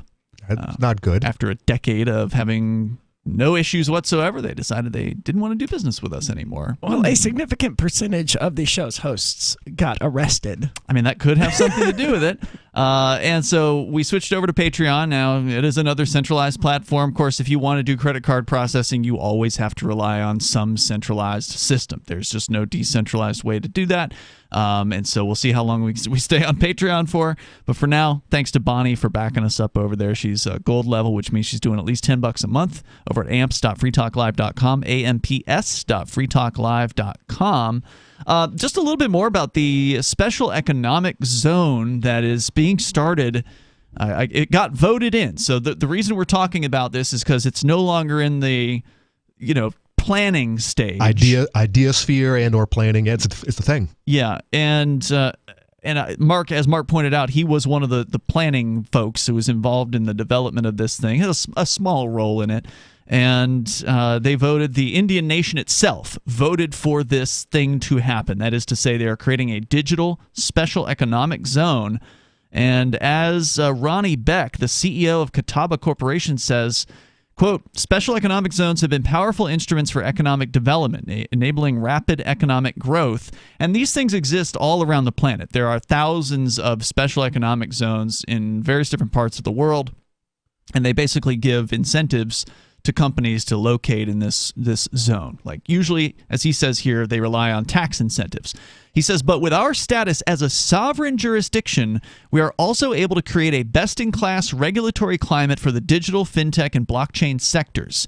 Our plan is to allow these businesses to operate with certainty and under regulations that protect consumers that help mature the industry. The GEZ will create tremendous economic opportunities for our people of the Catawba Nation, according to the CEO. So again, it's hard for a freedom-loving, libertarian to get excited about a regulatory structure, right? Like that's not something that really floats my boat per se. Like I don't care about regulations. I don't want regulations. I think regulations are bad. But the reality, but corporations want them. They do. Corporations want to have this structure. And they want to have one that they can understand. And they want to have one where there's not the IRS on one side saying that cryptocurrency is a commodity. Commodity. And then on the other side, you've got FinCEN saying it's a currency. So like you've got completely differing opinions. And there's the SEC saying some of it's a security, right? So like you've got all these different federal government bureaucracies, and then add to that the state bureaucracies, like in New York State, where they have a BIT license that you have to get just to be able to do business in New York. Whereas in Wyoming, they have created some of these structures that I think they're talking about here that'll exist or even be better in this green economic zone or the special economic zone in Catawba Internet Nation. Or well, Catawba I think it would be Indian better Nation. because even Wyoming is subject to the IRS and to FinCEN and the SEC. The Catawba Indian Nation is not. Presumably, they would not be. What's to stop these same organizations, these same companies, just doing this within the metaverse, the newly coming to us on a silver platter near you That's an metaverse. interesting. Like they're not even a real company, right? You have to send your letters to their metaverse address. Their metaverse real estate. Yeah, that's an interesting question, especially when it comes to the truly decentralized metaverse. Because obviously, if you're in Facebook's quote-unquote you got metaverse, to work with their regulations, whatever they decide the rules are. well, and Facebook has an office somewhere in some state, and they will be subject to whatever the regulations are in that state. And the servers, where the server's located at physically. Right. So those questions will come into play. And I expect that there's going to be a server farm someday in the digital economic zone as well. So there may be some physical aspect to this that will help solidify the digital aspect from this Catawba Internet Nation. Because again, they're in the United States, so there's plenty of good internet around. It's just they're on an Indian nation. That's right. So they've got a lot more. But what's to stop the United States government from reneging on their treaty with some people? Well, they've done before. They have certainly done that before, but in the recent past, the U.S. has honored. It's been heavily frowned upon by our current culture. Yes. Until they're not anymore, and we know how one certain wing of the buzzard works, and they are changing their opinions based on science. Sure. Every couple of days it's something different. Well, and all they had to do is come out and say, look at these pesky organizations. You remember how the Panama banks worked? They're hiding their money in this system. And there's no guarantees, Conan. I mean, obviously things can change in the future, but I got to say, it's nice to see a different approach. It's nice to see somebody a peaceful approach of working within the system to gain, as Mark suggested, some more freedoms. Say they're going to be using a model similar to Estonia's e-residency, which kind of came out several years ago. You might recall hearing about that. After completing a Know Your Customer requirement, anyone in the world will be able to set up an e-corporation online in this Indian zone and enjoy policies and regulations that allow them to safely manage their digital assets, raise investment capital, and offer digital banking services. So what would the digital internet Indian bank look like? It sounds like it'd be worth looking into corporations a year from now when I don't have federal charges on me. E-corporations are legal corporations permitted to conduct business virtually from the GEZ and can open bank accounts within the United States. GEZ e-corporations are ideal for online companies, software developers, remote workers, banking and finance, insurance, and firms involved in the creation, sale, or management of digital assets. And, quote, this is a progressive first step into the digital business world. We believe it will generate millions of dollars for the nation and will enhance the quality of life for tribal citizens for decades to come. So the idea here is the Indian nation's going to benefit because all this business, hopefully, will come in. Even though they won't physically be there, they'll still be paying them an occasional fee for registration or, updating information or whatever small levels of taxation they might implement. Trust fund kids. From their website, greenearthzone.info, it says here, the Green Earth Zone offers a stable and reliable legal system that protects the rights and profits of both investors and domiciled corporations. The sovereign-backed legal framework will allow companies and innovative industries to domicile with the assurance that they will not need to relocate to other jurisdictions as new federal regulations adjust requirements for emerging digital and decentralized industries. Our laws protect companies and consumers equally. Our regulations are optimized to conduct business responsibly.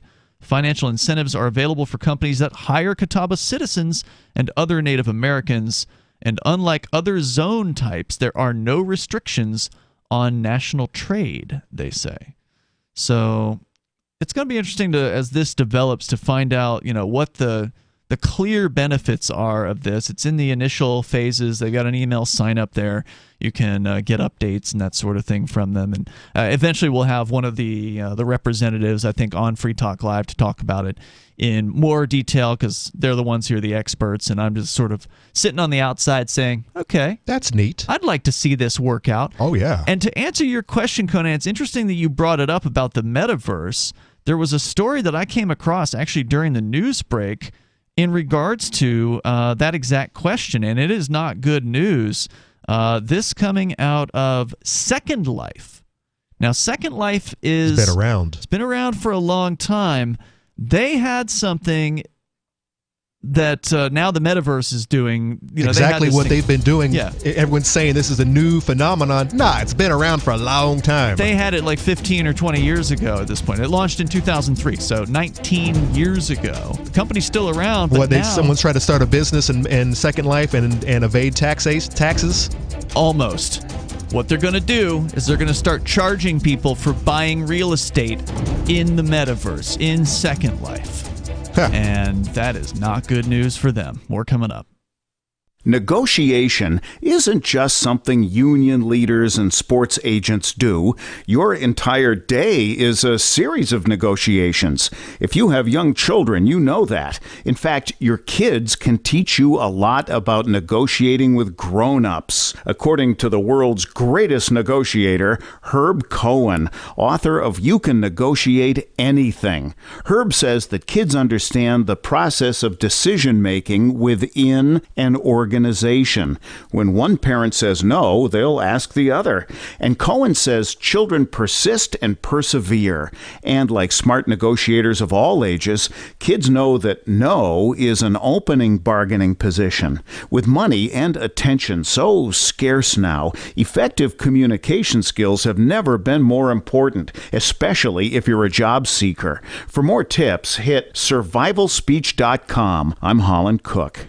The new 4th edition of Healing Our World, The Compassion of Libertarianism, will take your understanding of liberty to a deeper level and has over 1,300 updated references, new cartoons, and a foreword by Dr. Ron Paul. With discounts for multiple book purchases, the 4th edition of Healing Our World is a great gift for the liberals, pragmatists, environmentalists, and Christians in your life who think libertarianism is cold-hearted. Get yours today at healing.freetalklive.com and use promo code FTL for a $5 discount.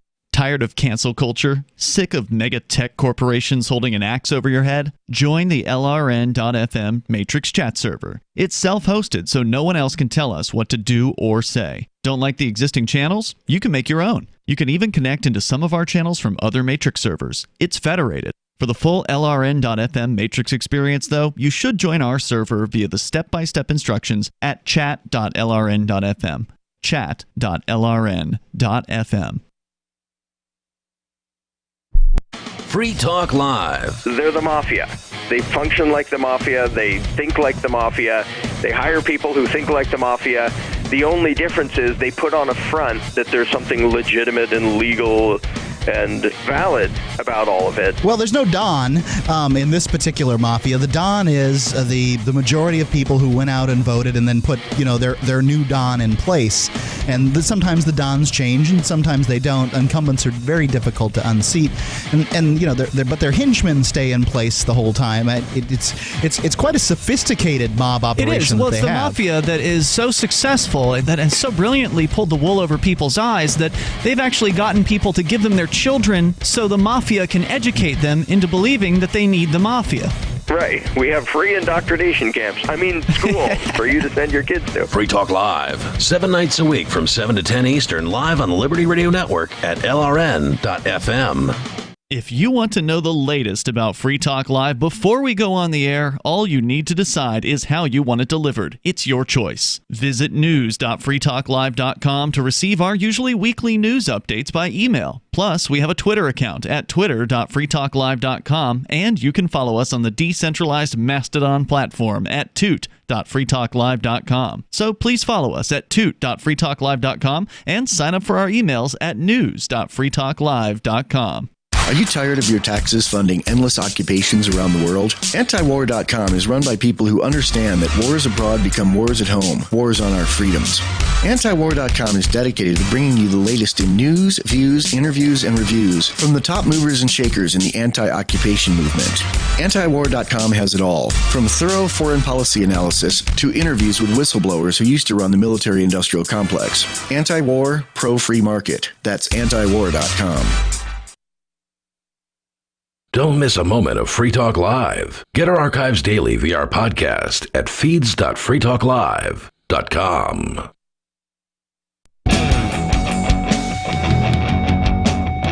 Free Talk Live. You can join us here. The number is 603-283-6160. That's 603-283-6160. 888-203-6160. Very disappointing story that we're going to get into here in a moment, that apparently you're going to now be paying sales tax inside of Second Life. I'm not. Well, if you're in Second Life and you're a big Second Life fan or whatever. But we'll talk about the metaverse. The What if you're in metaverse. New Hampshire and there is no sales tax? You'll be exempt.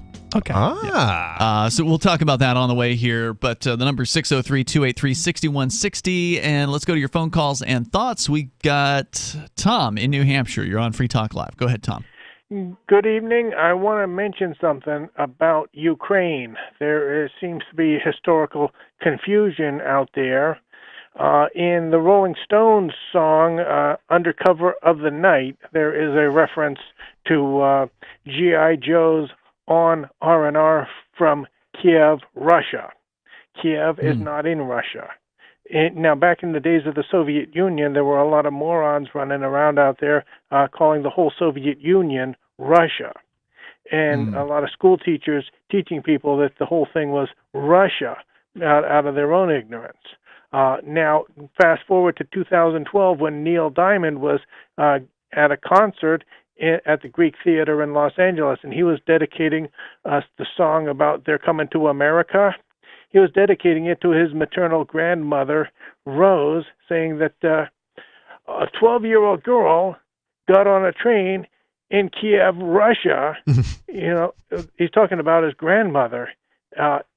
Kiev is not in Russia. It's in Ukraine. Couldn't you say that Kiev used to be the capital of Russia? Yeah, and it used to be a part of the Soviet Union. It used to be a part of the Soviet Union. No. Yes, it used to be part of the Soviet Union.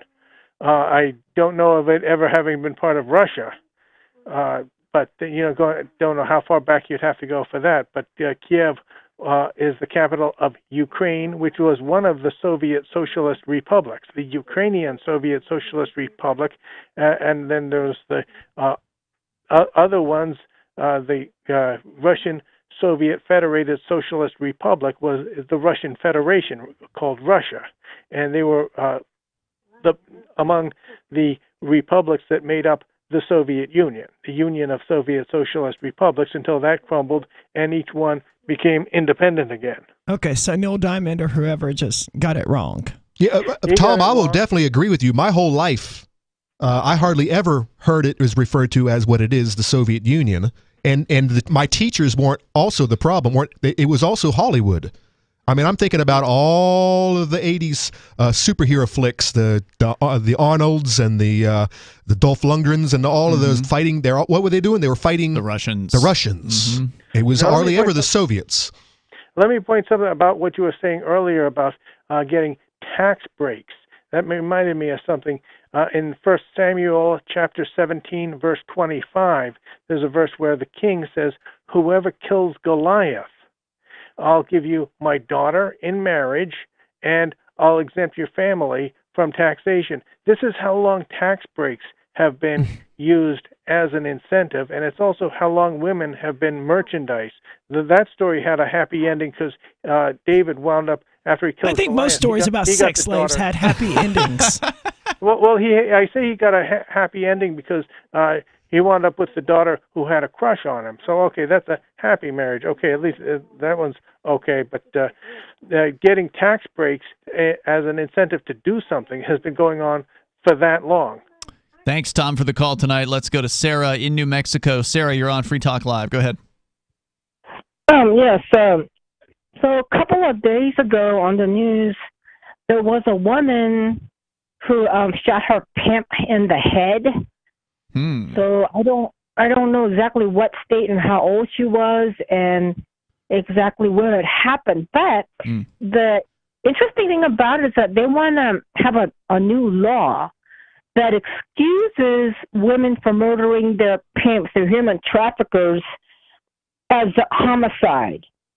You know, I have a better idea, I know what Sarah. Sarah's referring to, and it was years ago, and the girl, I think she was 15, was ultimately tried for murder and convicted of murder for shooting her rapist or something to that effect. Well, human trafficker, the pimp, but it happened recently again. So This happened like in the last week. This is a phenomenon that probably happens a lot more often than we are aware of, because this is an underground movement. This is the black market, Sarah. And do you think that this would happen if prostitution was legalized? How often do you hear legal businesses where the employee goes in and shoots his or her boss in the head? It happens, but it hardly ever happens. But when you talk about underground, when you talk about criminal activities, it's happening all the time, and they can get away with it. I don't see anything in the news about this. Where did you hear this story?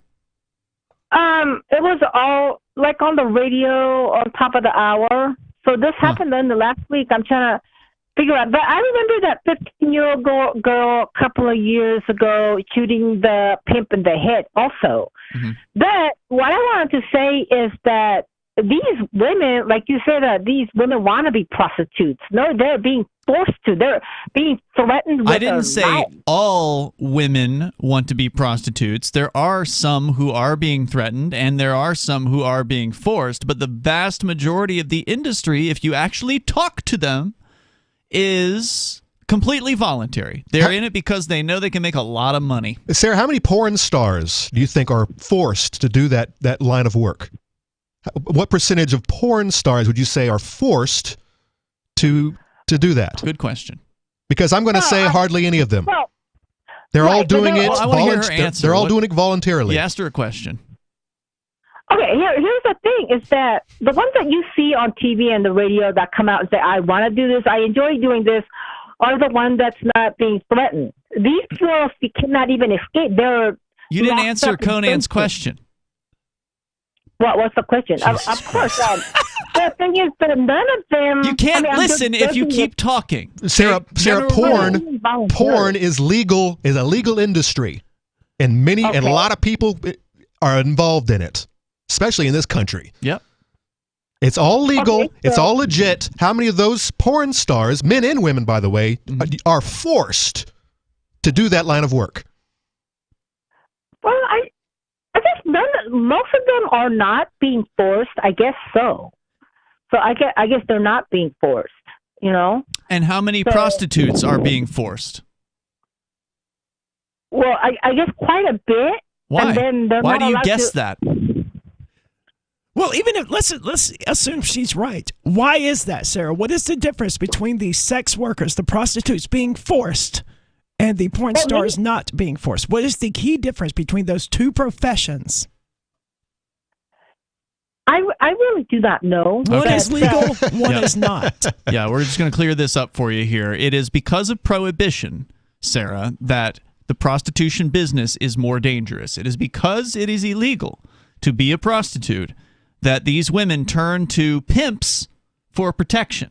It is because of prohibition that there are dangerous men who might hurt the prostitutes, who might enslave the prostitutes, because they cannot advertise their services publicly. It cannot be known where they are doing their business. You can't take it to the police if you do get beat up. Right. They have to keep it underground. And so the fact that these things are illegal, this business is illegal in the same way that the drug business is illegal, that makes it much more dangerous. And if prostitution were legalized, the instances of prostitutes working under duress would go from not that often to hardly ever. Because, again, even though it is an illegal business, most prostitutes enter the business on a voluntary basis. And thank you, Sarah, for the call tonight. And if you don't believe me, well, I don't know a lot of prostitutes or anything like that. But I don't either, but I know that things like Backpage existed, and they significantly reduced the amount of people who were being forced into prostitution against their will. Right, but we've had prostitutes. And it made people safer. We've had them call this show over the years and talk in great detail about their business. And, what are the ins and outs? What are the ups and the downs of the business being illegal, and what sort of risks are there out there, and how would it be almost all of them agree that it needs to be legal, that it is more dangerous because it's illegal. And we can look at places where it is legal, like Nevada, and we don't see these sorts of things happening there. Correct. Yeah, in Nevada, you can have a physical location that is publicly advertised, that can have security forces, that can have testing of STDs, and can have as clean of an experience as sex with a stranger could possibly be. But you know what? I think Sarah hit on this, on her real problem with this situation last week, and that is she is afraid of women, the gatekeepers, losing their status as of being able to control the scenario, the situation. They lose their exclusivity. They have extra competition. They have extra. That's what it's always. That's why businesses like regulation. Because they don't like competition. That's what it really boils down to. A lot of the people who are against prostitutes, a lot of the women they just don't want the competition. More coming up.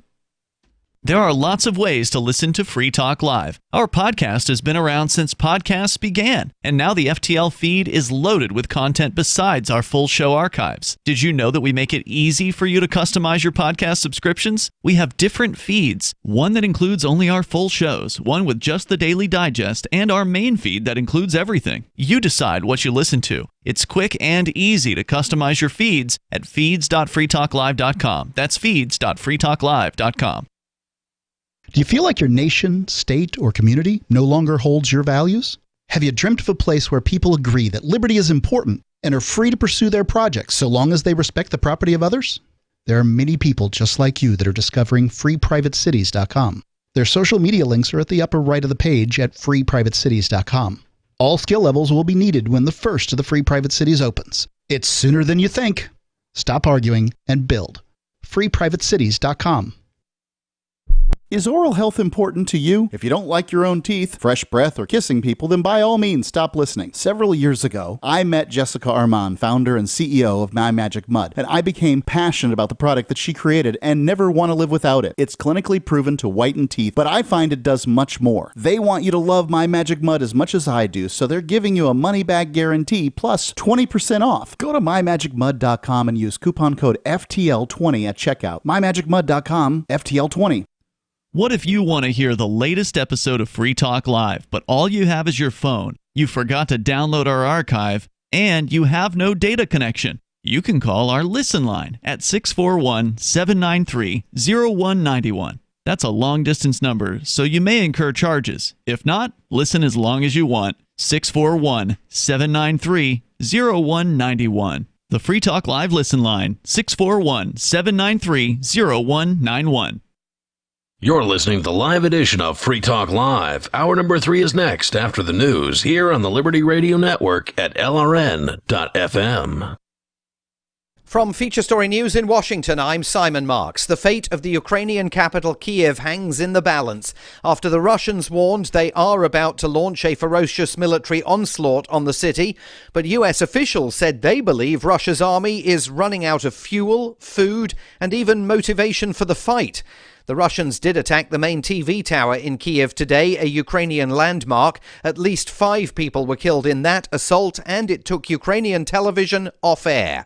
FSN's Julia Chapman is in our Moscow bureau with what the Russian government has been saying. We did hear from the Ministry of Defense that it was warning civilians to move away from any kind of military infrastructure in the capital because it says it is still targeting military infrastructure objects.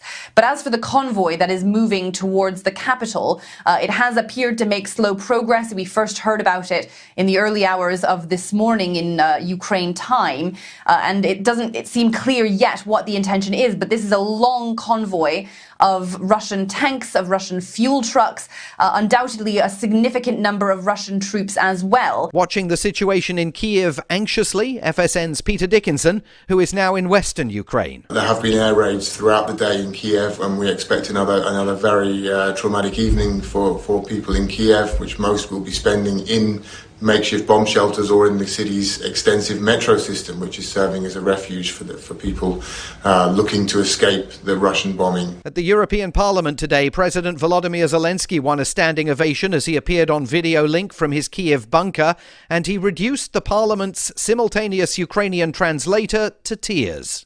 And this is the largest square in Europe. This is called the Freedom Square. Can you imagine this morning, 2 cruise missiles hit this Freedom Square, dozens of killed ones. This is the price of freedom. We're fighting just for our land and for our freedom. The Ukrainian leader accused Vladimir Putin of war crimes last night in the northeastern city of Kharkiv.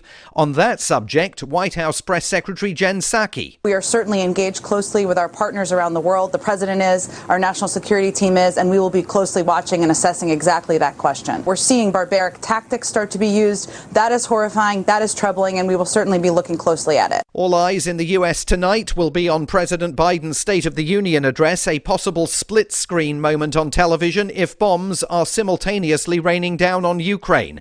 Other headlines today: delegates to the UN Human Rights Council walked out of a session when Russian Foreign Minister Sergei Lavrov addressed it by video link, and Warner Brothers, Disney and Sony are halting the release of new blockbuster films in Russia, citing the invasion of Ukraine. From bureaus worldwide, this is FSN. With FSN Spotlight, I'm Simon Marks. There is a long tradition in Europe of private citizens volunteering to fight in other countries' wars. The Spanish Civil War in the 1930s, for example, attracted an entire generation of young Europeans to the battlefields of Spain. And today, Ukraine is a destination for some who say they feel called to fight on behalf of the government of President Volodymyr Zelensky. At the Ukrainian embassy in West London on Monday, people were arriving to volunteer. One man who didn't want to give his name explained his reasons for being there. I came here to volunteer for Ukrainian forces largely because it is genuinely a battle of autocracy versus democracy in Eastern Europe. It is true, not that I always agree with Boris Johnson, but he was correct that it is not an operation that should not only fail but be seen to fail. And I think it's quite important that people do what they can. And if you believe that, then ultimately you should stand behind your beliefs. If there's supporting jobs it's possible to do to guard a line of refugees so somebody more useful can go to the front, then that's equally important work, and I'd be happy to do that. He says he has served previously in the British Army and hopes to ship out to Ukraine as early as today. The embassy is handing out documents explaining to volunteers how they can join the fight. And over the weekend, Britain's Foreign Secretary controversially said the British government would support those people who want to battle to save Ukraine. The main news again. The fate of the Ukrainian capital Kiev hangs in the balance after the Russians warned they are about to launch a ferocious military onslaught on the city.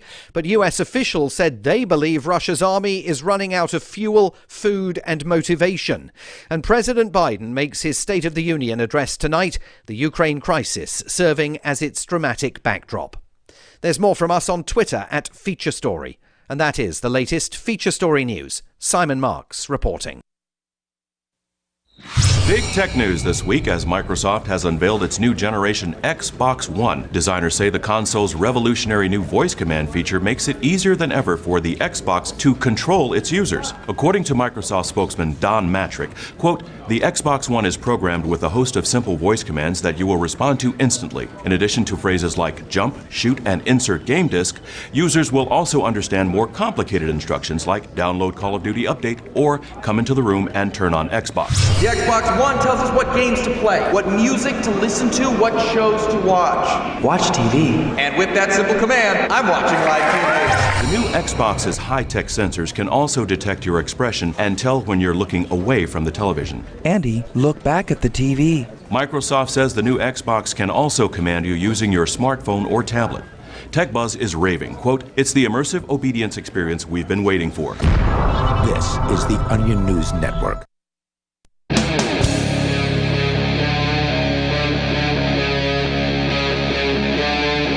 Free Talk Live.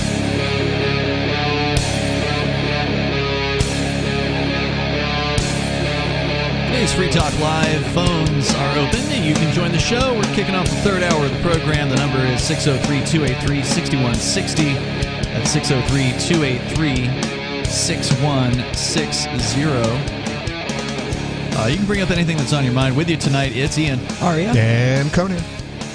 So, Conan, you asked a question in the last hour that I thought was interesting. I happen to have a story that kind of answers it.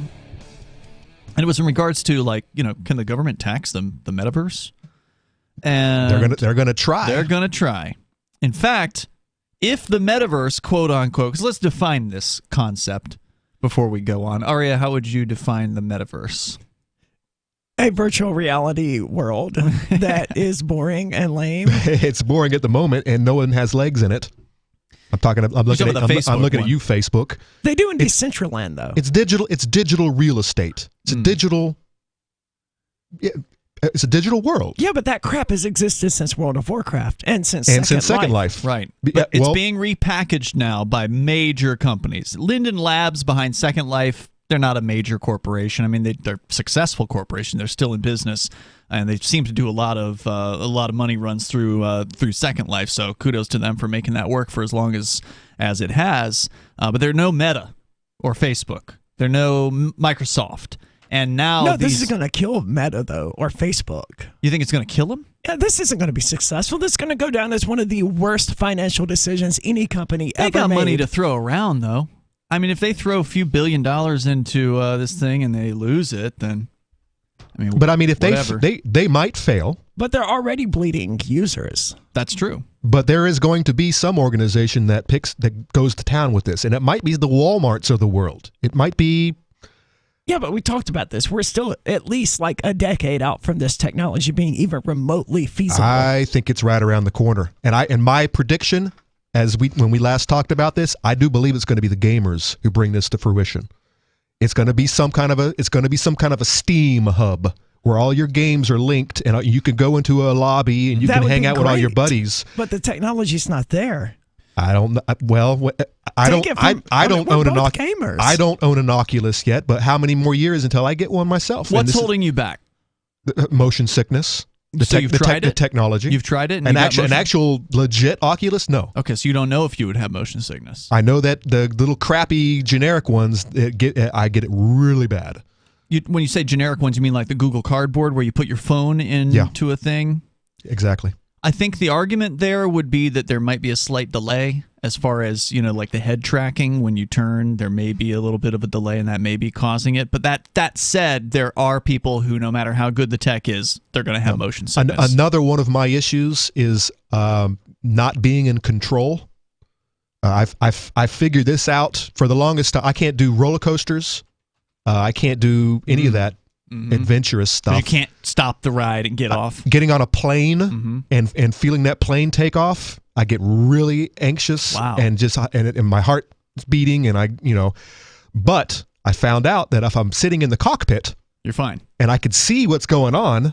Oh, I'm fine. It's lovely. Interesting. So it's something about losing control and not being in charge of my own situation is really what it boils down to. How would that be true in the metaverse? Well, when I play video games, the person sitting next to me is about to vomit because I'm running around and I got the FOV set at a certain distance, and I got my mouse, at the highest. That's field of view for those who don't know. Thank you. Yeah.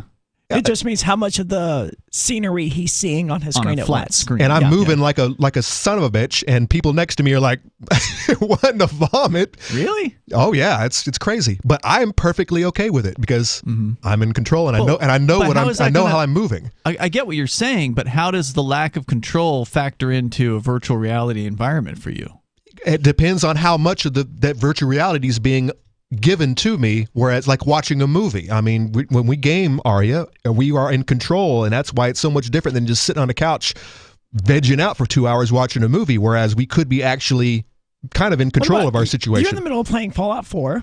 Why not? Why won't you play Fallout 4 VR? Or Fallout New Vegas. 76, which is an online situation. Well, 76, that has its own issues, right? But like you like Fallout 4, there's a VR version of it. What's holding you back from playing that? The fact that I only buy things when they're cheap, and I don't want a $300 Oculus or whatever it costs these days. Where's the price point for you that you would say, all right, $100? Well, I mean, 150? Well, first of all, I would want to investigate. Yeah. I would wait for one of you two to get it. And I would keep waiting, man. I don't have any plans. If you live in Keene and you have one of these things already, send me a PM and I'll come over and I know somebody who's got them. I'll bring some drinks or something. You should talk to Bob, Chris's boyfriend. Oh, really? Yeah, he's really into VR. He's all right, Bob, I'm coming over. And he lives right down the street from me. He's got more than one headset. He's that into it. Really? Yeah, okay, Bob, I'm coming over. He's like, if there's a headset, then he wants to test it and like get into it. And he says the best one is the Steam one. Yeah, but it's also like $1,000. Well, that's the thing, right? Holy like you want a really crap. good, you want a really Steam good one's unit. super expensive. Yeah. Well, I mean, again, you were still in the first decade of this, right? I mean, as far as consumer level virtual reality headsets, it was I think 2013 when the first one hit the market, if I'm recalling correctly. So, I don't know what generation we're on. It's probably like generation 2 or maybe 3 by now. Yeah, that's got to change. Are we including the Virtual Boy? No, I'm talking about consumer, like real virtual reality. Okay, Ari, I'm actually starting to walk this back a little bit. That is a huge hurdle. If these things are, if the good ones, the good devices are $1,000 a pop, that's a big hurdle. Well, Facebook has to keep preventing people from wanting to investigate. The one designed to be used by gamers for gaming is $1,000. Right. But that $1,000 is nothing to a PC gamer. I mean, who will drop $1,000 on a video card? On a video card. Like that? Yeah, that's true. Especially considering what they're at right now. Good God Almighty, video cards are expensive right now. Well, I mean, everything's going to get a little more expensive with inflation, but no, this is different kind of inflation. This is product this that is people who are like mining Monero and stuff like that. The demand is high. Yeah. So how about this? Assuming you had one of these devices, you didn't have to pay anything for it. You just had one. What's holding you back from playing Fallout 4 VR? It's not there. That's it. You would do it. I would do it. I would try it out. Yeah. And then if you're not sick. If I'm not sick, and then what am I doing? I'm stuck with a expensive device that I'm not willing to use any longer because it's just I don't want to. Well, presumably you could sell it. Lots of people like roller coasters. Yeah. I don't. Lots of people will pay money to get on a roller coaster. I will pay you money to keep me off of the roller coaster. I will vomit. All right, so here's the story from ArsTechnica.com. Second Life, the long-lived online metaverse that still attracts nearly 1 million monthly active users, has announced it will now start charging U.S. users local sales tax on many in-game purchases for the first time since its launch in 2003. That could be a significant drag on the online universe's robust in-game economy and serve as a warning for other nascent metaverse efforts hoping to sell virtual goods to U.S. residents. In the announcement of the move... That's not really new, though, is it? It's the first time they've ever charged tax for people in 20 years. I mean, maybe for Second Life, but I'm just thinking about online digital purchases and video games in general. Like, sort of used, like back when I played World of Warcraft, if I bought a $20 mount or whatever... An NFT? No, an amount to be used in-game, they're going to charge you taxes on that. That's crazy. And just like if you bought World of Warcraft from Blizzard, they're going to charge you taxes on that. Yeah, to me that's nuts. But yeah, I mean that's definitely the direction that these things have been going in. I don't do the online games like that, but I had seen something about like PlayStation starting to charge taxes on people in like because I remember we had a news story. It was the city of Chicago wanted to get its sales tax from like Netflix and Sony for these online platforms and was going after them. And Amazon, we Amazon merchants have also been hit by this nonsense. Well, yeah, I mean, the merchant stuff, look, I disagree with all of it, but at least with the merchant thing, you could understand, oh, well, there's a physical product going to a location in one of these political designations, so therefore it should be subject to tax. I don't agree with that rationale, but in this case, in Linden Labs, you have a digital product that is in no way delivered to a physical location. That's a good point. It's just changing the status of some zeros and some ones. This is insane, and Second Life is going to start charging taxes, which, to me, I mean, I hope it's the death knell for their company at this point. I mean, I got nothing against them, but man, why are you doing this to your users? What kind of threats are they under? More coming up. Free Talk Live. There are basically two types of advertising, direct response and branding. Radio's great for direct response with its low cost to listener ratio, but audio can't be beat for branding, which is a longer-term endeavor. You want to be the first thing that someone thinks of when they think about your product or service. If you have a local business that you want kept top of mind in your community, call the station. If you need national reach, Free Talk Live's got around 200 radio stations, millions of monthly listening sessions, can suit all budgets, and if we don't think we're right for you, we'll tell you. Email me, mark@freetalklive.com. After a devastating war, the alien visitors were driven back, and their willing human collaborators were left behind to face the music. When Emma Jean Anderson's ex-lover springs her from prison, Nathan Foster and his 14-year-old nephew Ben are tasked with bringing the pair to justice. An easy enough job until they discover something is inside Emma Jean, and the fate of the planet hangs in the balance. The Family Business by Mike Coopery from BaneBooks.com. Looking for a great real estate investment? Consider New Hampshire, which is ground zero for the Liberty Movement. Your first call should be to Mark Worden from Porcupine Real Estate. He's more than just a real estate agent. He's your New Hampshire concierge. Where are the best places to live? Do you want farm, city, the burbs, or forest? Do you want a duplex or multifamily building so that renters pay your mortgage? There are homes in all price ranges in New Hampshire, and Mark can help with financing too. Invest in Liberty and property. Mark Worden can help. PorcupineRealEstate.com. Are you tired of governments murdering people around the world? Stop using their money. There is an alternative. Bitcoin is a stateless, free market, non-political currency. Bitcoin cannot be inflated or controlled by any government. By using their money, you are helping the state. Stop doing it. You have an incredible alternative available now. Learn it, use it, spread it. Get started with Bitcoin at bitcoin.com. That's bitcoin.com. I've been told no in many different ways. I give you an order and you're going to obey it. George, you can go this way. You can do that and you have to leave here. You cannot bring signs into the rally. Walk with me. Well, I'm comfortable here, actually. Whoa, hey. Who do you think you are? Excuse me. There is no video or audio allowed in this office. No, I have work today. You ain't gonna make. Wait now. Wait a minute. Hey! Oh my God! Unbelievable! Why are you running from me? Because you're scared me. What am I being detained for? You're being served. What is this? You're being served. What is this? Bureaucrats have a funny way of telling people no. That's the sound of the men working on the chain. Derek J's Victimless Crime Spree. Watch it for free and order the Director's Cut DVD at victimlesscrimespree.com. Tired of cancel culture? Sick of mega tech corporations holding an axe over your head? Join the LRN.FM Matrix chat server. It's self-hosted, so no one else can tell us what to do or say. Don't like the existing channels? You can make your own. You can even connect into some of our channels from other Matrix servers. It's federated. For the full LRN.FM Matrix experience, though, you should join our server via the step-by-step instructions at chat.lrn.fm. Chat.lrn.fm. So you've signed the Shire Society Declaration and are planning your move to New Hampshire to be around more liberty-oriented people. Next, sign up for the Shire Society Forum at forum.shiresociety.com. There are a bunch of people there who are already in the Shire, and they want to meet you. If you're already in the Shire physically, you should also come by the forums. Remember, not everyone uses Facebook. New people are signing up for the Shire Society Forum every month, so drop in and say hello at forum.shiresociety.com.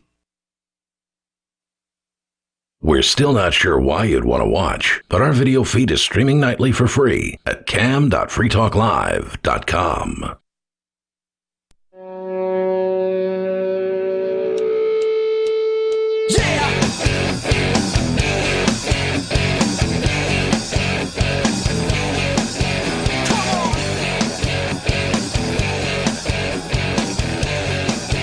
This is Free Talk Live, and the phones are open here if you want to weigh in. Maybe you are a Second Life user, and you're just now hearing that they're going to be charging you taxes in the game.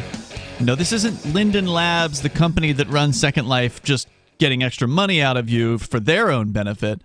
They're going to be sending them to state governments around the United States. Well, and at the moment, they're probably already foot in the bill. That's what they're saying here, actually. In this story, they're saying they've been absorbing these taxes. Yep. So they've been covering the taxes for their users for, Well, ever since whatever court case decided that they had to do this. And by the way, you mentioned that you hope this is a death knell for people who want to play game like this. Yeah. World of Warcraft, which we talked about earlier, they've been doing this almost since day one. And they're still doing fine. They're still doing fine. They I have thought a it was just standard. Like huge membership.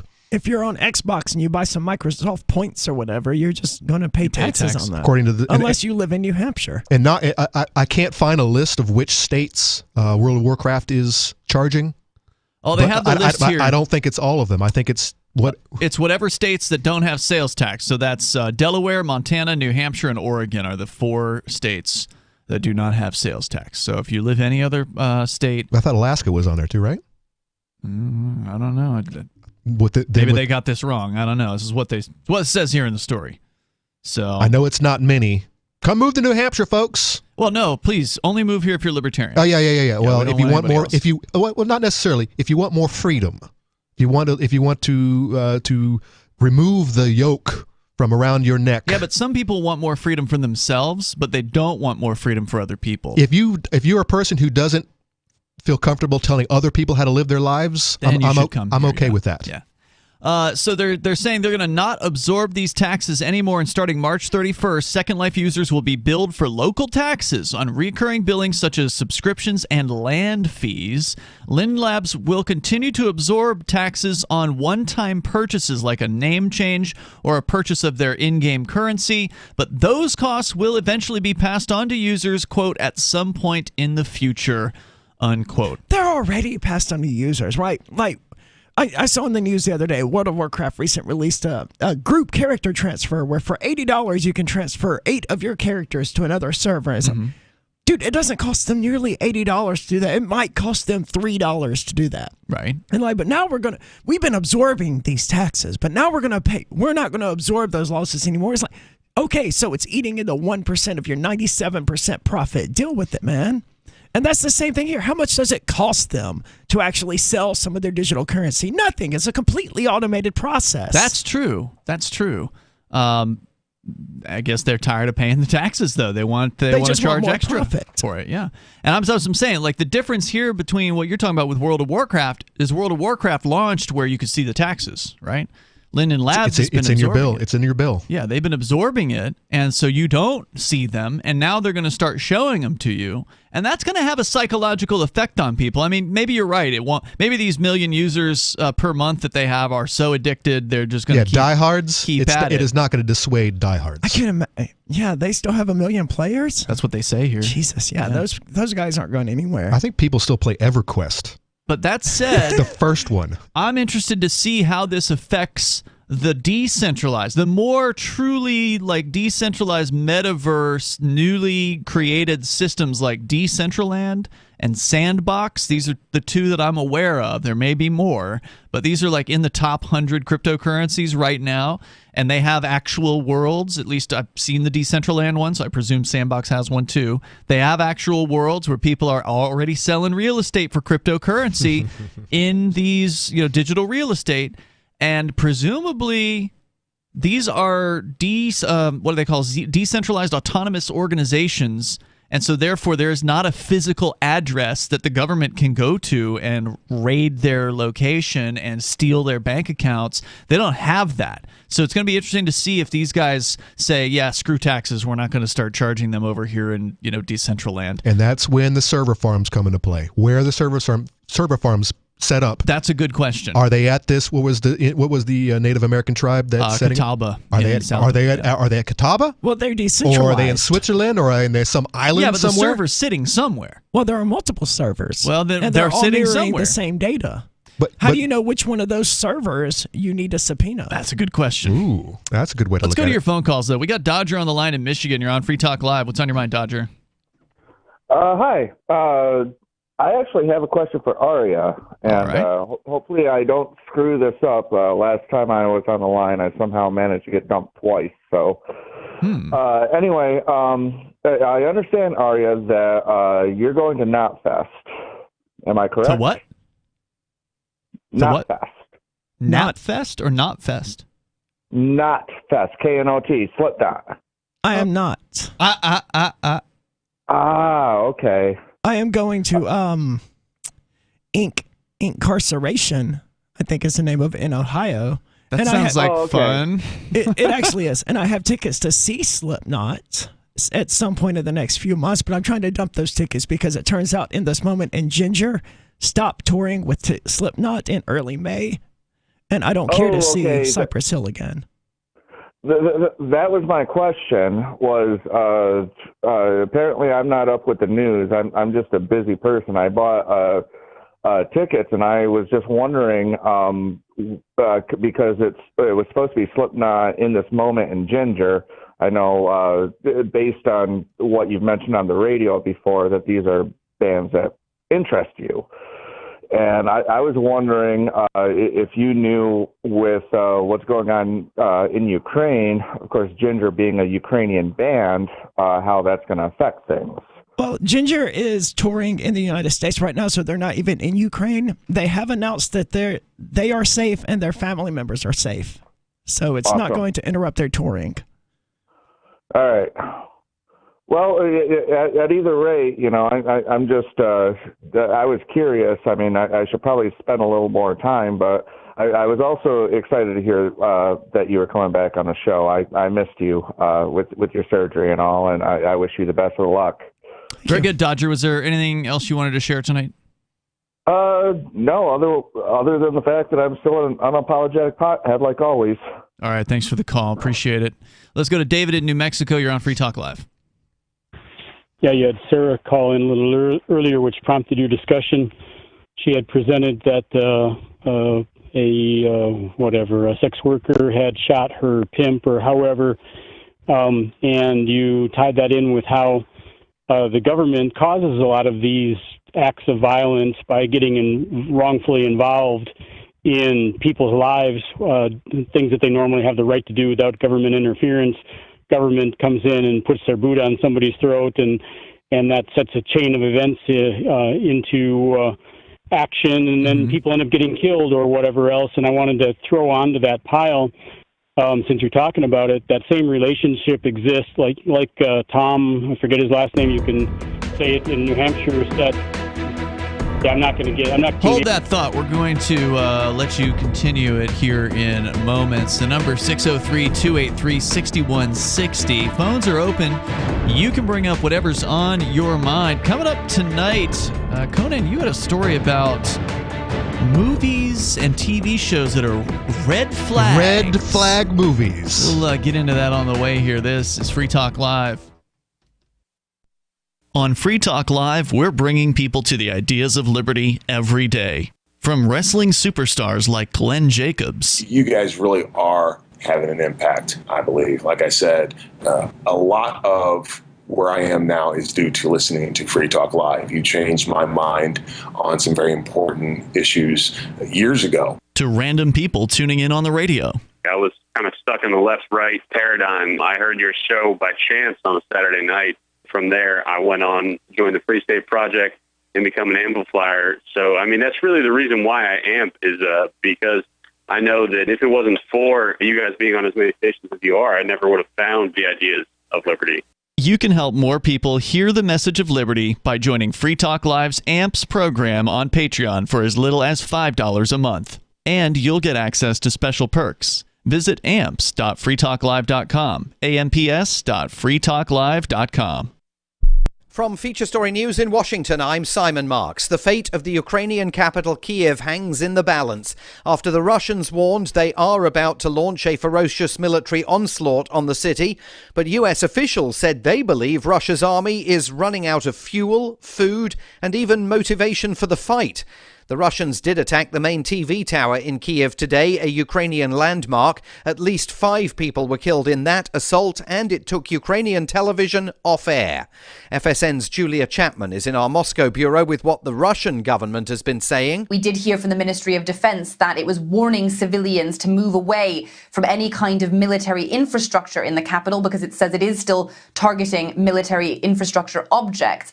But as for the convoy that is moving towards the capital, It has appeared to make slow progress. We first heard about it in the early hours of this morning in Ukraine time, and it doesn't seem clear yet what the intention is, but this is a long convoy of Russian tanks, of Russian fuel trucks, undoubtedly a significant number of Russian troops as well. Watching the situation in Kiev anxiously, FSN's Peter Dickinson, who is now in western Ukraine. There have been air raids throughout the day in Kiev, and we expect another very traumatic evening for people in Kiev, which most will be spending in makeshift bomb shelters or in the city's extensive metro system, which is serving as a refuge for people looking to escape the Russian bombing. At the European Parliament today, President Volodymyr Zelensky won a standing ovation as he appeared on video link from his Kiev bunker, and he reduced the Parliament's simultaneous Ukrainian translator to tears.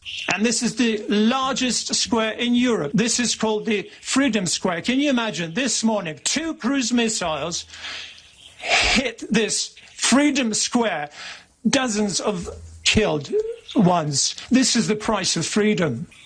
We're fighting just for our land and for our freedom. The Ukrainian leader accused Vladimir Putin of war crimes last night in the northeastern city of Kharkiv. On that subject, White House Press Secretary Jen Psaki. We are certainly engaged closely with our partners around the world. The president is, our national security team is, and we will be closely watching and assessing exactly that question. We're seeing barbaric tactics start to be used. That is horrifying, that is troubling, and we will certainly be looking closely at it. All eyes in the U.S. tonight will be on President Biden's State of the Union address, a possible split-screen moment on television if bombs are simultaneously raining down on Ukraine. Other headlines today: delegates to the UN Human Rights Council walked out of a session when Russian Foreign Minister Sergei Lavrov addressed it by video link, and Warner Brothers, Disney and Sony are halting the release of new blockbuster films in Russia, citing the invasion of Ukraine. From bureaus worldwide, this is FSN. You can help spread the ideas of liberty with our Patreon for just $5 per month at amps.freetalklive.com.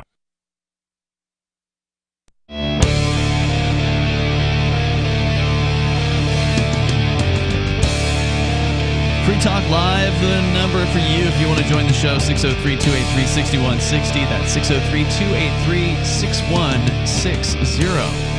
In the studio tonight, you've got Ian. Aria. And Conan. Going to go back to your phone calls and thoughts. Do want to let you know that Fork Fest is coming up about 4 months from now. Actually, it's going to be the 6th annual Fork Fest, and Fork Fest is the festival that is decentralized that comes up after the Porcupine Freedom Festival. Porcupine Freedom Festival last year was a sellout event. This year, the Porcupine Freedom Festival has already sold out the campground, and they will probably be selling out their tickets in short order. So if you want to get the Porcupine Freedom Festival tickets, you should probably do that sooner rather than later. Fork Fest, probably not to worry about the campground being sold out unless something really crazy happens this year and we get a huge flood of people. But it's kind of like the decentralized after party for the Porcupine Freedom Festival. It's a little laid back by comparison. It's open source. You get to decide what to do. You get to decide what to create. So if you want to cook for people, you should do that. You'll probably have a bunch of people buying your cooking. There are a ton of people buying food during Fork Fest. Really? Okay, good. I didn't know how it was last year because I wasn't allowed to attend. There weren't as many food vendors last year as there were the year before. But I mean, that's interesting. If you want to vend food and you want to make money, Fork Fest is the place to do it. Not Porcupine Freedom Festival. There's already too many food vendors there. Like, too many. But at Fork Fest, that's not the issue. Yep, it's definitely an open market, and you want to have a concert, have a concert. If you want to have a poker game, bring the poker table and the chips and the carts. It's more of a creators event. Although if you just want to kick back and enjoy a campfire with some freedom lovers and pass around a spliff or whatever, you can do that at Fork Fest. So go to forkfest.party to learn more about it. Mark your calendar for June 27th through July 3rd. All you need to do, there's no tickets. All you need to do is get your campsite, your RV site, or motel room from Rogers Campground for June 27th through July 3rd, and then you can celebrate Independence Day around other freedom-loving activists in the Shire. There is a great fireworks show that happens at the campground. Fork Fest doesn't put that on. It's the campground that does it, and they've done it for like 44 years or something like that, so I suspect that's going to happen again this year. Seems like a fair bet. I'm looking forward to it. That's definitely a really cool aspect of the whole thing. So check out forkfest.party, and Free Talk Live will be broadcasting from both the Porcupine Freedom Festival and the 6th annual Fork Fest this year. All right, let's go back to David. He's in New Mexico. David, you were going to share some thoughts. Go ahead. Yeah, to finish up, so the gentleman, Tom, and I forget his last name, who set himself on fire, killed himself on the lawn of the courthouse in New Hampshire there. On the subject of government getting wrongfully involved in people's lives and then bad things happening because of what government has done, in most cases wrongfully. And let me throw the disclaimer in there. Yeah, I know there's been plenty of cases where government has saved somebody from getting killed as well. But right now I'm focusing on the other side of that, like you were earlier with your conversation with Sarah.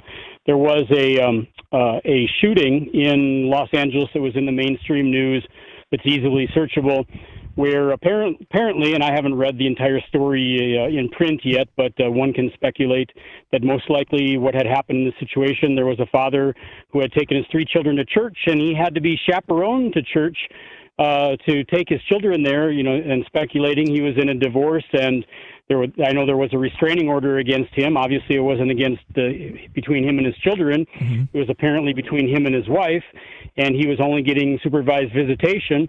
And we know that, or I know from, there are dozens of times I've read in the news, and I'm sure if I know of dozens, I know it's happened hundreds or thousands of times, where a father or a mother that is perceives themselves as being maltreated in a divorce custody situation, and it's equal opportunity. Many times mothers have killed or tried to kill their children, and fathers have done the same, and then usually following... So yeah, and so it happened again in L.A., and you can read that. And right in church, the guy shot his 3 children and the chaperone that was... and that's... Did he shoot himself after that point? Because sometimes they'll suicide, too. He did. Yeah. Yeah, I believe he did. And so that's a situation where one can, once again, speculate that had this person not felt that they were being treated wrongly, might not have killed his own children and the chaperone and himself. And then, like I said, this has obviously happened hundreds of times, if not thousands of times. I remember hearing about one here in New Hampshire. It happened in Manchester, where a father went to one of those places where they exchange the kid, and shot his own son and then killed himself. Yep. And it's just absolutely horrifying when that happens. Right. So your government at work pushing people's emotions to the breaking point, and then bad things happen. In the worst possible way. Thank you for the call tonight, David. I appreciate it. Just absolutely awful, like how you could come to the mental point where you're willing to do that. It's just beyond You get backed into a corner, and you don't see. That's you don't David's see interpretation of it. There's nothing in the news about this suggesting that the guy was pushed to the brink by the government or anything like that. That's just David putting his own spin on it. He's not wrong. There are these situations, and he's not wrong that they're not. Well, the guy had a restraining order against him from the mother. He was clearly not 100% there. I mean, he killed his kids and then himself. I understand that. I'm not saying that he did an understandable thing. I find it to be bewildering that somebody could do that. I think it's very selfish, actually. Yeah. I mean, it's one thing. If I can't have him, no one can. It's one thing to suicide yourself, right? Which is what happened here in Keene. I mean, and this happens, and a lot of dudes do this. Because they're supposed to be the breadwinners, and they're supposed to be in charge, and they're supposed to know everything. And it's when you get into a situation where you feel so lonely and or optionless that you can't control the situation. It's like, what are my other options? Well, you know what? Duh. I mean, it's just I'm putting a bullet. That's definitely possible. I can tell you, there's nothing in the news suggesting that this dude just was anything but crazy. The guy who burned himself here in Keene, he was definitely backed up against the wall. He didn't have any other options. Yeah, he was ready to go to jail. That's that one guy, though. Not the guy I get what you're saying, Arya, but David's point is solid, because there are a lot of examples of this happening to otherwise productive people who have been just screwed so hard by the system that they believe this is the only way out. It's crazy. This is a person who has gone insane, obviously. Anyone who shoots their own kid is insane. But the fact is, it's not the only time that's happened. The guy that did it in Manchester, I knew who that person was. He hung around with the Free Staters a lot. He had come to Keene with his kid. and had come to like Social Sunday at one point, and no one saw it coming. No one thought, oh, this guy's crazy. Oh, this guy's a danger to his own son. He seemed like a well-adjusted, sane, libertarian person. All of a sudden, he snapped and took his own kid's life and his own life right there in the little transition zone building or whatever it is they have for the parents. So I don't know what was going on in his life. I don't know what decisions had led up to that. I don't have those details, but I can tell you it was a huge surprise to everybody when that happened. So anyway, the number here is 603-283-6160. That's a pretty dark territory. On a lighter note, but I'm sure we can tear this BuzzFeed up. We can turn this into something a little heavier. Especially the movies that we're going to be talking about are a little dark. They're heavy, yeah. But this is definitely a much, much lighter note. This BuzzFeed article, it may be a red flag if a guy is a super fan of any of these 20 movies and TV shows. Is this written by a woman? I can only find BuzzFeed as the host to this. Yes, I would like to figure out, because it's telling. Mm-hmm. This is definitely not my opinion. I think that I might agree with one or two of these. What is a super movies. Fan? Super fan is people who know the dialogue, they know the information, they know who the stars. They know how much money was spent producing the movie and how many weeks it was on at the the top of the list, top of the charts, what year it came out. Well, just about anyone who's a super fan of anything is sort of a red flag. They watch it every year, once a year. Yeah, this person's obsessing to that degree over this little thing. It's BuzzFeed, man. They're just looking for clicks. This is a fun clicky. Don't overanalyze it. We're gonna get into it. It's the 20 movies and TV shows. So that's coming up here, and I don't know if they're in any particular order. No, they're just all over. It's just sporadic. All right, so we'll get into it here, and you can share your thoughts. Do you know a super fan who's a red flag? An unhealthy super fan? We'll get into it. And you can share your thoughts as well. It's 603-283-6160. It's coming up on Free Talk Live. The Free State Project has reached its goal of 20,000 liberty lovers who've pledged to move to New Hampshire and get active to achieve liberty in our lifetime. Perhaps you're trying to figure out what part of New Hampshire should be your destination. If so, consider Keene. You'll find more than 150 reasons to move to Keene at move.freekeene.com. Keene is famous for its historic, publicity-generating activism, as well as being the liberty media capital of the world. It's home to freekeene.com, New Hampshire's destination for liberty activism, news, and opinion. For years, we've been compiling over 150 reasons to move to Keene at move.freekeene.com, where you'll learn about some of what's happening here and what makes Keene a great place to live. If you love liberty, you'll probably enjoy anywhere you end up in the Shire. But do your due diligence first. Please visit move.freekeene.com for the full list of over 150 reasons to move to Keene. That's move.freekeene.com. The new 4th edition of Healing Our World, The Compassion of Libertarianism, will take your understanding of liberty to a deeper level and has over 1,300 updated references, new cartoons, and a foreword by Dr. Ron Paul. With discounts for multiple book purchases, the 4th edition of Healing Our World is a great gift for the liberals, pragmatists, environmentalists, and Christians in your life who think libertarianism is cold-hearted. Get yours today at healing.freetalklive.com and use promo code FTL for a $5 discount. If you want to know the latest about Free Talk Live before we go on the air, all you need to decide is how you want it delivered. It's your choice. Visit news.freetalklive.com to receive our usually weekly news updates by email. Plus, we have a Twitter account at twitter.freetalklive.com, and you can follow us on the decentralized Mastodon platform at toot.freetalklive.com. So please follow us at toot.freetalklive.com and sign up for our emails at news.freetalklive.com. This is Michael Dean from the Freedom Fiends. I've run websites since 1996 and have used over a dozen web hosts in that time. AgristHosting.com is the only one that hasn't broken my heart. Agrist Hosting's uptime and service is stellar, and their DDoS mitigation is the best I've seen. That's important because if you tell the truth in this world, you'll ruffle feathers. And some people will try dirty tricks to silence your voice. No matter what the haters hit us with, Agrist Hosting keeps our websites online. If you have a mission-critical commercial presence or a world-changing activism site, You cannot tolerate any skullduggery. So go with agorasthosting.com. Have a WordPress or blog site, but you're not satisfied with performance or uptime? Or just want raw hosting? Want to pay with Bitcoin? Agorist Hosting specializes in high-performance hosting with personalized service. Go to agorasthosting.com and click on the button that says Get Hosted. That's agorasthosting.com. There are lots of ways to listen to Free Talk Live. Our podcast has been around since podcasts began, and now the FTL feed is loaded with content besides our full show archives. Did you know that we make it easy for you to customize your podcast subscriptions? We have different feeds, one that includes only our full shows, one with just the Daily Digest, and our main feed that includes everything. You decide what you listen to. It's quick and easy to customize your feeds at feeds.freetalklive.com. That's feeds.freetalklive.com. Should you be able to earn an honest living free from senseless government interference?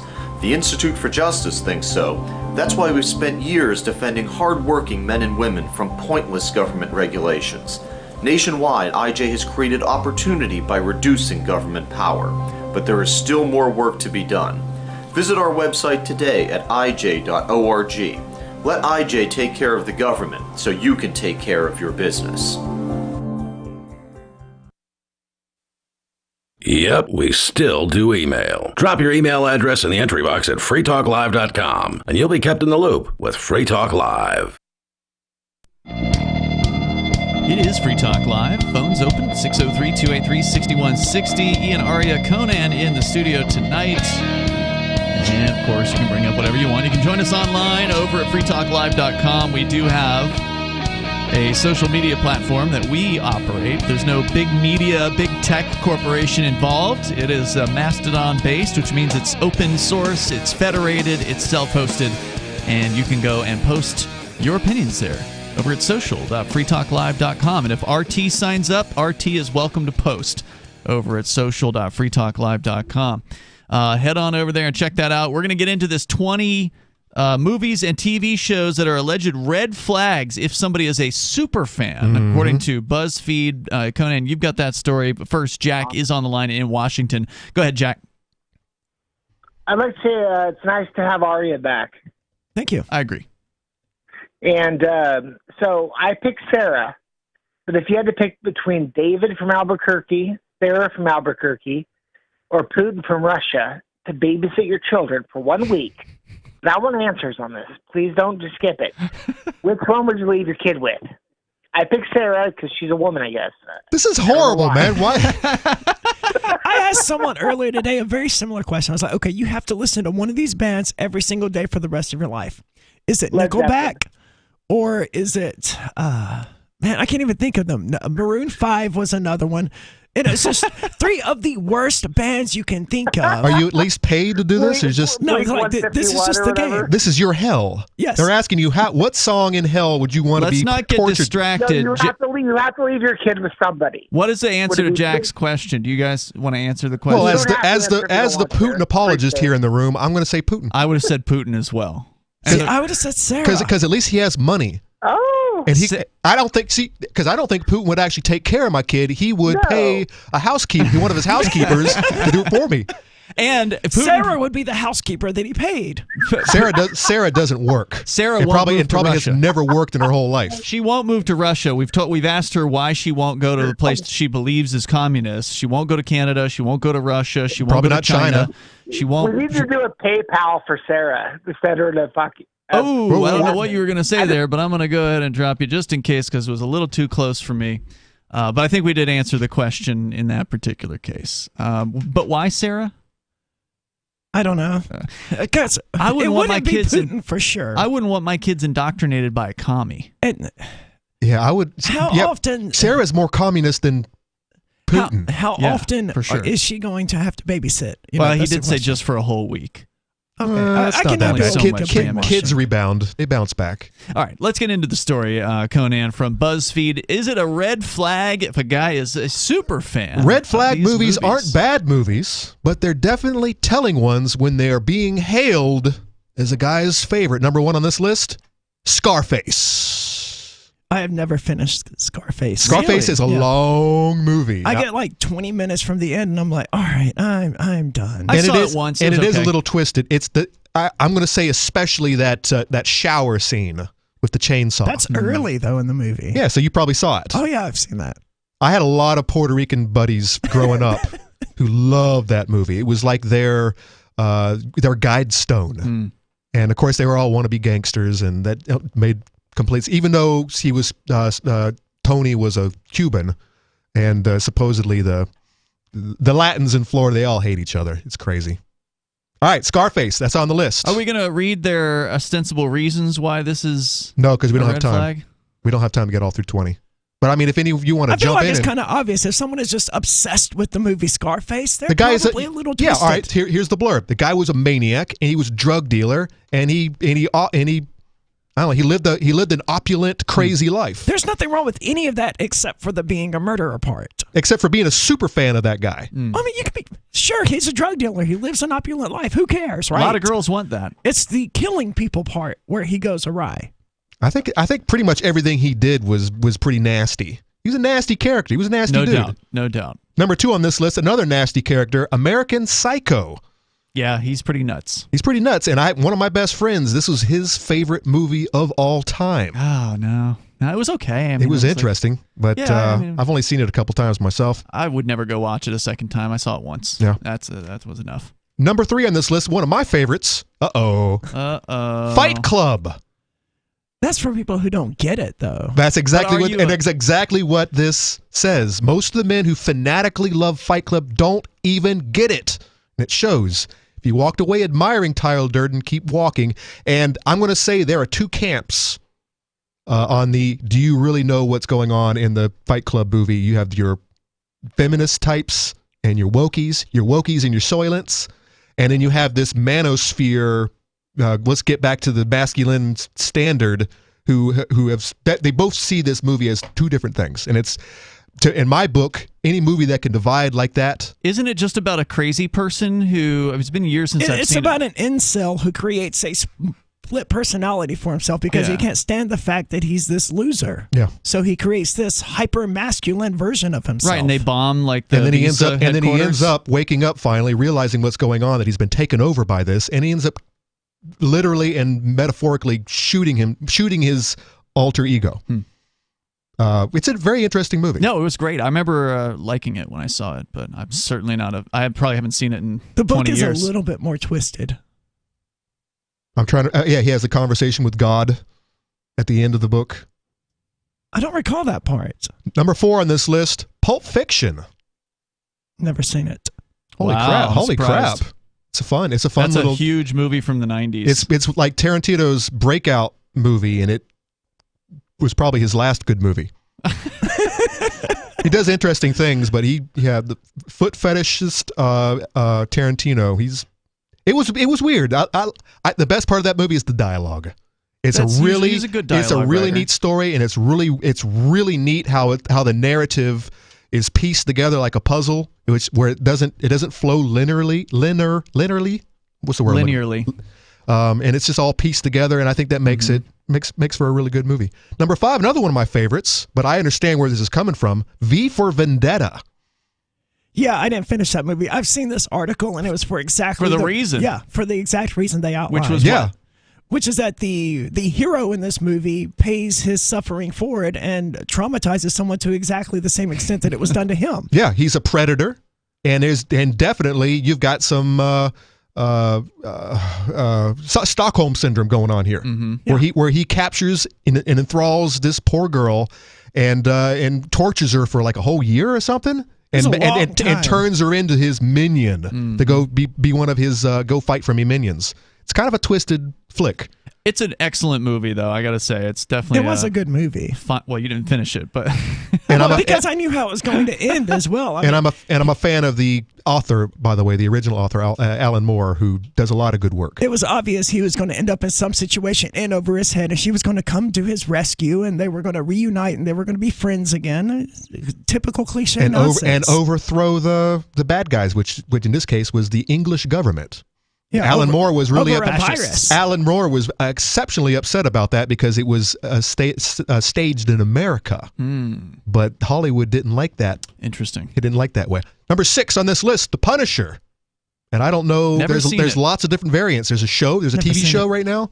Right. You got a couple Netflix, of couple of movies. Yeah. Is this about the guy who punishes the superhero who punishes bad cops or He whatever? shoots people. This is the Punisher is the one that cops emulate.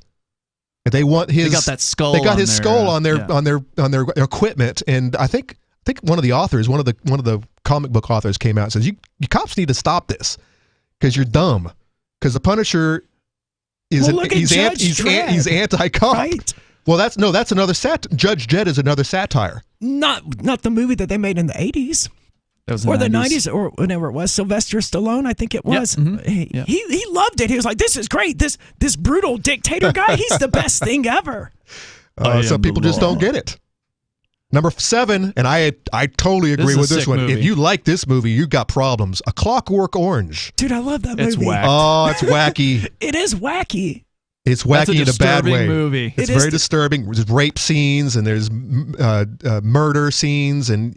Yeah, I was not enthralled in any way by that movie. I really, really, really like the soundtrack, and that's it. I actually own the soundtrack. I like the movie because it made the book accessible. I tried to read the book first because it's talking this weird Russian it's Cockney. Nonsense. I didn't understand anything that was going on in it, so I was like, okay, I will just watch the movie, and the movie gave me the plot in a way that I could understand. It had some really horrific moments that weren't enjoyable. I would only watch it for historical learning. Time, not before. Should we pick this up next week, Conan? There's a lot more. I know we're not quite to not even to number 10 at this point. Number 8, and I don't even get this. I don't understand this at all. I've never seen it. I've only seen it once, and I don't remember any part about it. The Social Network. About Facebook, right? The Social Network paints Mark Zuckerberg as the uncomfortably nerdy nerd who strikes it big and makes friends and enemies along the way. We know a little bit more about Zuck now, and if you're still a fanboy, it's a no here. I've never seen the movie. It's hard to imagine anyone could be a fanboy of a movie about Mark Zuckerberg. The soundtrack is good. Nine Inch Nails did it. Trent Reznor did it. Out of time tonight. Maybe we'll do more of this when Conan's back. What if you want to hear the latest episode of Free Talk Live, but all you have is your phone, you forgot to download our archive, and you have no data connection? You can call our Listen line at 641-793-0191. That's a long-distance number, so you may incur charges. If not, listen as long as you want. 641-793-0191. The Free Talk Live Listen line, 641-793-0191. Do you feel like your nation, state, or community no longer holds your values? Have you dreamt of a place where people agree that liberty is important and are free to pursue their projects so long as they respect the property of others? There are many people just like you that are discovering freeprivatecities.com. Their social media links are at the upper right of the page at freeprivatecities.com. All skill levels will be needed when the first of the Free Private Cities opens. It's sooner than you think. Stop arguing and build. freeprivatecities.com.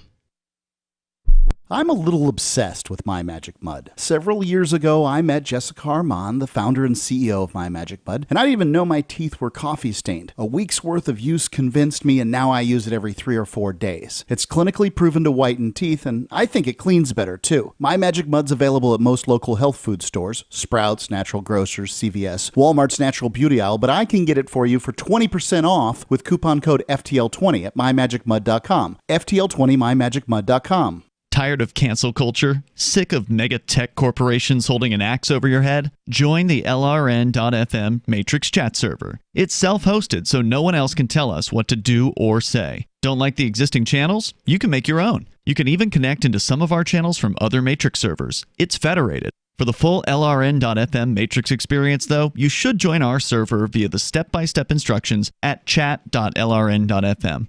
Chat.lrn.fm. This is the Liberty Radio Network, broadcasting the latest liberty-oriented audio content 24 hours a day at LRN.FM. From Feature Story News in Washington, I'm Simon Marks. The fate of the Ukrainian capital Kiev hangs in the balance after the Russians warned they are about to launch a ferocious military onslaught on the city. But US officials said they believe Russia's army is running out of fuel, food, and even motivation for the fight. The Russians did attack the main TV tower in Kiev today, a Ukrainian landmark. At least 5 people were killed in that assault, and it took Ukrainian television off air. FSN's Julia Chapman is in our Moscow bureau with what the Russian government has been saying. We did hear from the Ministry of Defense that it was warning civilians to move away from any kind of military infrastructure in the capital because it says it is still targeting military infrastructure objects.